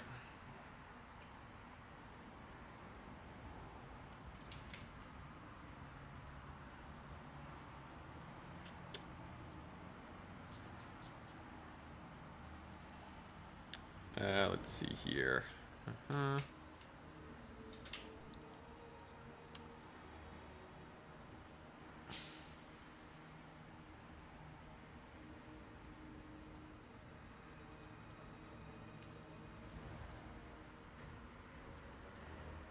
Horned ones. Horned ones are the only Horned one riders also only cost 1500 and make skull crushers look overpriced. Yeah. Horned ones are insanely good. Like at some point, there's an upper limit to how good you want your cavalry, except for Grail Knights. So Grail Guardians and Grail Knights are the exception. Why? Because they have perfect vigor, which greatly extends the usefulness of the unit as you head into the late game. So most cavalry gets tired the more they cycle charge. So that means they only have so many fights before they become pretty lackluster, right? They'll start getting caught by enemy cavalry. The leadership will be lower. The armor will be lower. Grail Knights and Grail Guardians don't suffer that issue. And that's how you get a truly elite cavalry. Something that is gonna be sticking around for the whole battle. You babysit it, and they'll crush it. Let's see here. And they have enough speed to play keep away. Yeah. It's kind of the same reason why slow single entities don't do well and fast single entities do well. You know, it's why you usually see cheaper single entities. All that biz.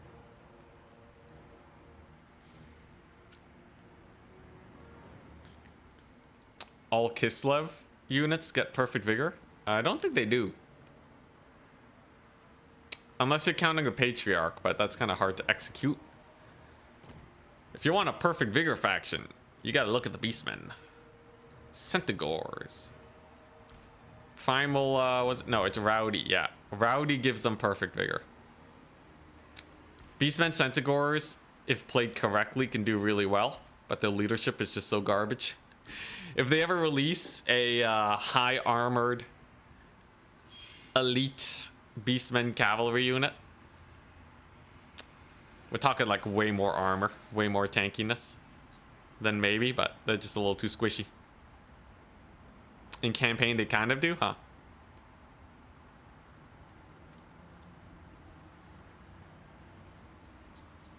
Counting his cold ones before they hatch. That's true. We might not win. Blessed Saurus. Yo, I wish it would add more campaign exclusive units. It's just a lot of easy content they could add to multiplayer, but I guess balancing it would be too difficult. You could probably add a few of these guys without breaking the game. Vampire Coast would do so much better if they just added Sartosa Militia and Sartosa Free Company. It would overlap a little bit with the pistol mobs, but like, come on, man, just do it. Add the Paladin. Just, I don't know why they have to be campaign exclusive. I really do not know why. Mistwalker units would have solved the high elf issue long ago, because you can balance them to the right price. Give Imric's dragons, you know, a lot of them are really cool.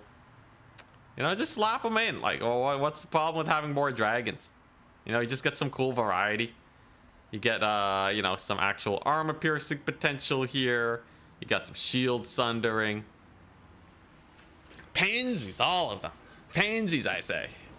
Too afraid. to take the deep dive into having to balance these units. Oh my gosh, hunt monsters with Norska, that would be sick. That would be so sick. Honestly, even just giving them these guys would be hype, you know? Give them Azrak the Maze Keeper. Give them the Iceforge Legion. I don't care, man. Just give Norska the Iceforge Legion. Like, come on. You can take it as a one-up. Make it unholy, ungodly amounts of expensive. I don't care. All right, just bring it to Thunderbarge tech, where people kind of forget that it's a thing, and then you bring it, and then surprise Pikachu face. Dude, the Maherd? Come on, man. 5 mammoths glued together? Come on. Yo, it'd be so hype. Make it count as all 3 rare single entities. I don't care. Just do something.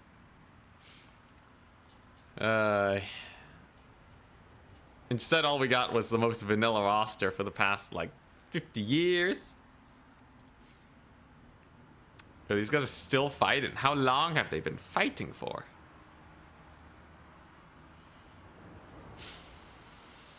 I guess it's dwarves. Dwarves do take a long time to beat. How do I want to play my dark elves against them?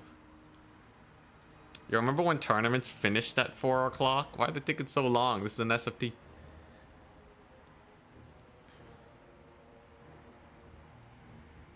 Time to earn that VIP. You won? Did you win, Meaty Dangler? Did you actually win? Holy smokes. Alright. Time to gatekeep. Greenskins versus Dark Elves. The Dangler has arrived. Dude, if you beat me, you've earned it, man. You've absolutely earned it. Norska's just a mechanic for Warriors of Chaos. Hey, they used to have weird settlement occupying shenanigans. That was pretty funny. All right. Who will come out on top? He's first ban. I get second ban. Could be Eastern Owl Colony. So, what could it be? What could it be? Green skins.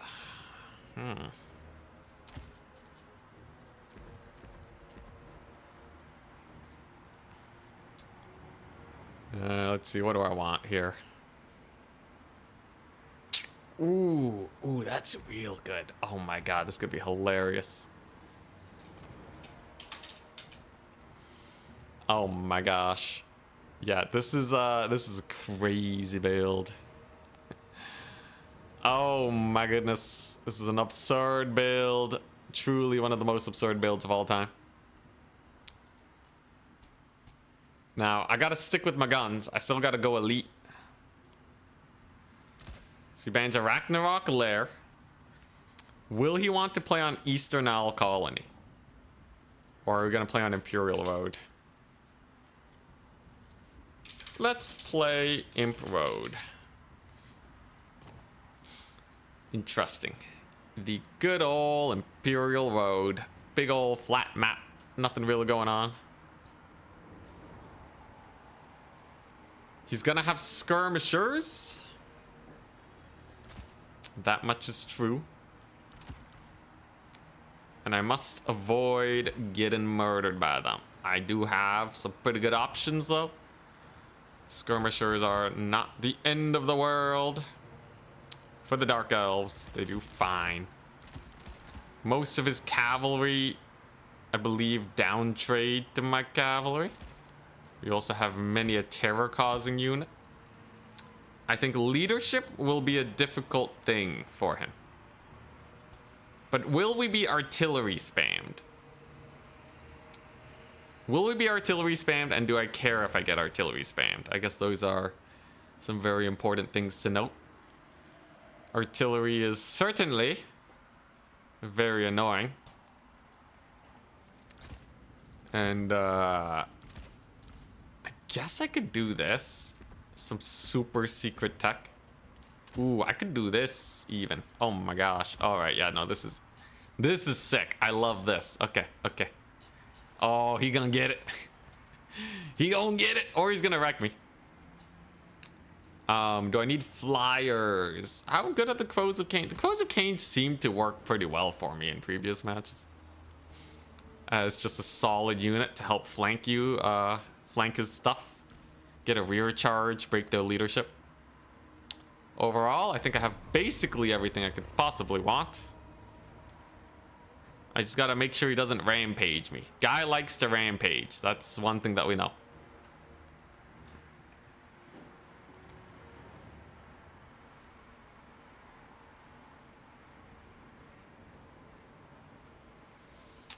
Could host a tournament with extended roster enabled. Yeah, but it wouldn't be balanced at all. It'd be very imbalanced. Which makes me very sad. But yeah, I don't think it would really work out much.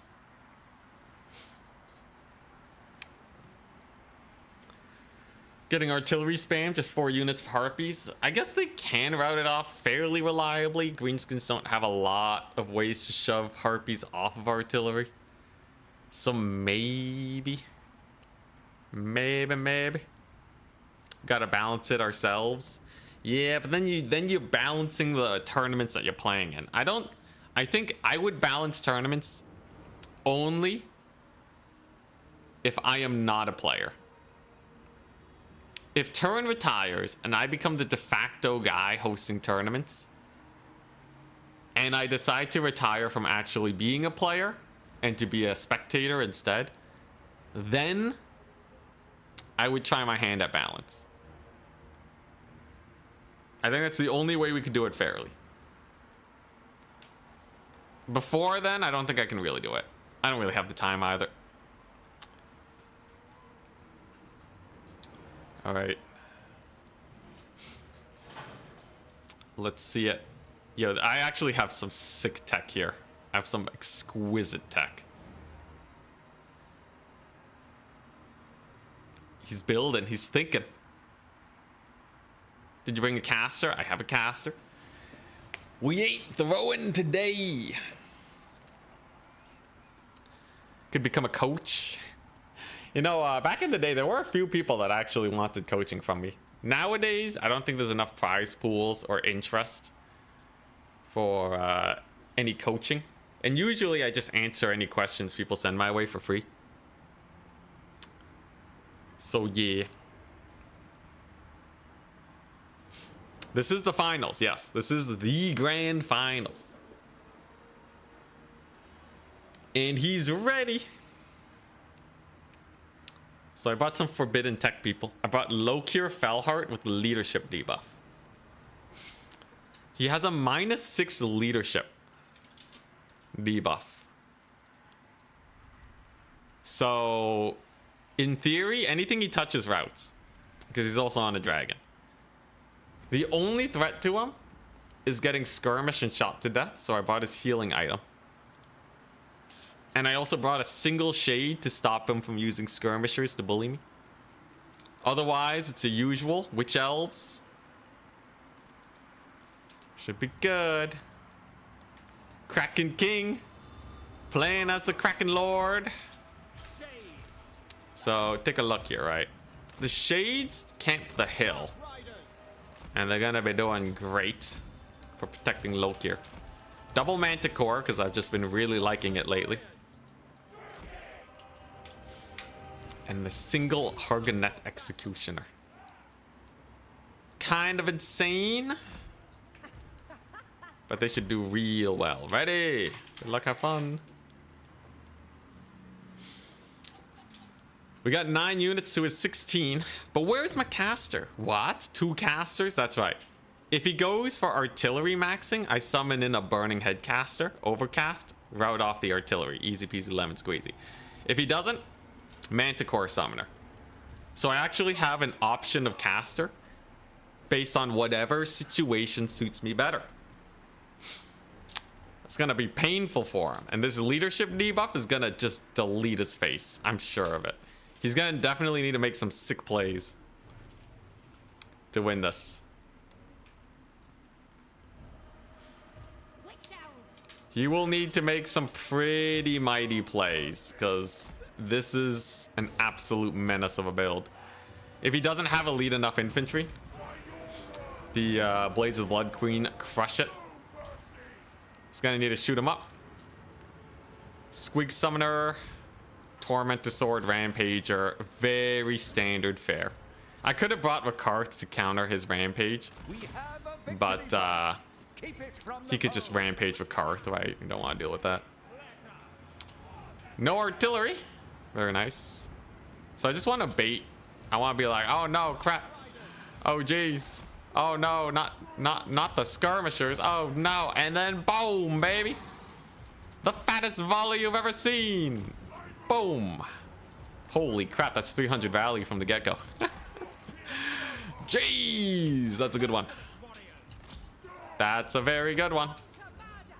I could just bring in the Supreme Sorceress of Fire. He has a pretty heavy infantry core here. Could just route off his front line when I'm down with Witch Elves. Could bring in more Witch Elves. There's his, yeah, this is Rock Lobber. So he's gonna try and Rock Lob me. This is where we get him, though. So I should be able to get a pretty nice volley here. Want to make sure Fire at Will is not on. Going to get a, yeah, we're just gonna volley over there on the mangy Marauders. Should be able to get a pretty nice breath attack in. Woo, there we go.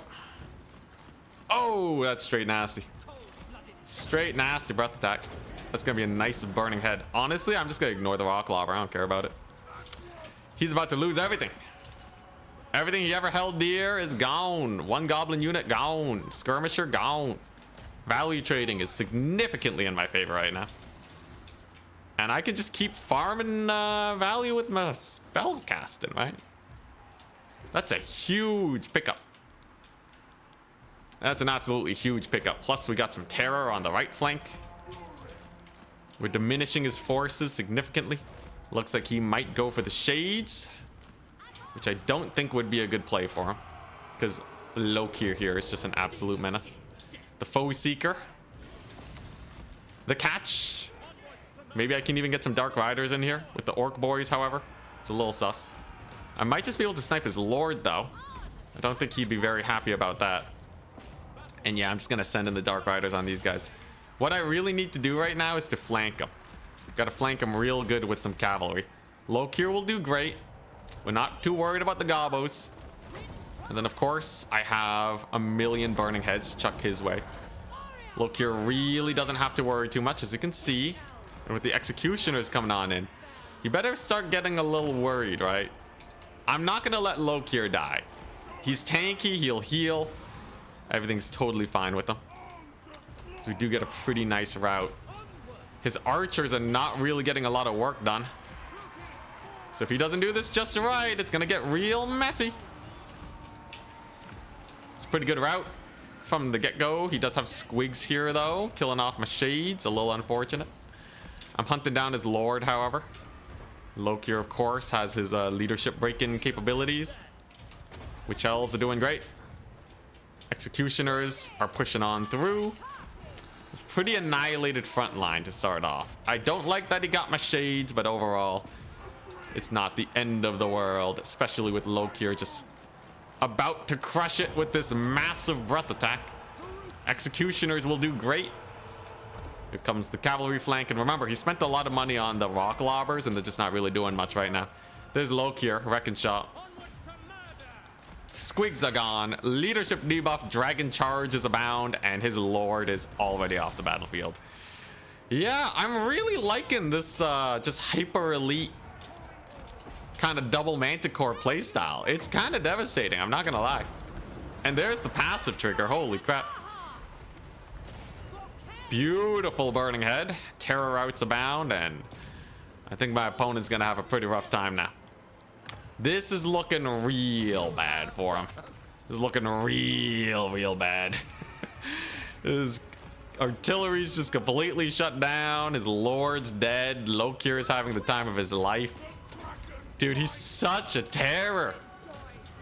He's kind of expensive at 2,500, but he tanked a lot of shots like it was nothing, just shrugging them off. My entire front line causes terror, by the way. That's why everything's running. Everything here causes terror. 2 Manticores, Lokir, terror causing ROR Witch Elves. The greenskins got nothing against that. I just got to close it out now. Oh my gosh. Actual leadership bombing for once. Look at that. Huge. Merciless slaver. They don't want to get slaved. Greenskins have a bad history there. Executioners have plowed through the center line, yet they only have 200 gold value. Kind of sad. It happens. And that should be a pretty good charge on the Savage Boys with the Crows of Gain. Let's get these guys routed. His lord's almost dead. And victory shall be ours. We have defended our VIP. No VIP ever for me, Dangler. Rip. Oh, man. Brutality. Yeah, this lady got so much value. Between the terror and the burnt -8 leadership, I don't think there was anything he could have ever done. His front line collapsed instantly, man. His archers did not get any value. Look at these guys. Just shattering. Oh my gosh. Yeah, I really like these witch elves. This ROR witch elf. Pretty high. And that's gonna be GG. Game number 233. Dark Elves, people. They're pretty good. I think we had some pretty good matchups. Beating Ogre Kingdoms was definitely the highlight, though. I think single entity heavy Dark Elves is really good, especially when people are worried about skirmish Dark Elves. They will overtune to try and beat a Scourge Runner Chariot build. And because of that, the skirmishers will just do nothing. He played well. Honestly, he played well. I think the faction's letting him down a little bit. I'm not going to lie. That felt almost impossible to deal with. And you have to beat the Scourge Runner Chariot, so I don't really know what you're supposed to do as greenskins. Keep at it, though, and you will eventually get there. Witch Elves did great. Executioners, they only did okay. Shades were sick, though. I love the Shades to catch out his skirmishers. There was no way to really prepare for it. And the Manticore is just dumpstered, man. They do so much damage to cavalry. Also, Lokir is a Chad. Love the Dark Rider spam. Didn't get the Ebon Claw out. But look at these Witch Elves. 1,000 value plus terror routing. Amazing. Well, GG. That's gonna be it for us today. They need an anti-terror build. I don't think one exists for greenskins. I had a great time. We successfully completed our goal of going for elite Dark Elves, so I've taken it off the list. That was a $40, it was like a $42 donation. I hope you are satisfied. If you want to see more shenanigans, keep tuning in, because I actually have a lot more to satisfy. I still have to do Norska Fimir Berserker that was donated today. We gotta do some high elf, wood elf shenanigans, rank 9 Iron Demon Dreadquake and the like. That's about $5, I think. Thank you very much. I will get that. That's about $5, I think. Skull Reaper shenaniganry in at some point. But yeah, that was a worthy $40, even if it wasn't my money. So good. The only thing that really let me down, I think everything had a fairly good part to play, except for the Hydra. I think the Hydra's garbage. Hydra's hot garbage. Out of everything, everything felt great. The one game I lost, I fought the Hydra. I think that speaks for itself. Get this guy out of here. Give it plus 20 speed. I don't know.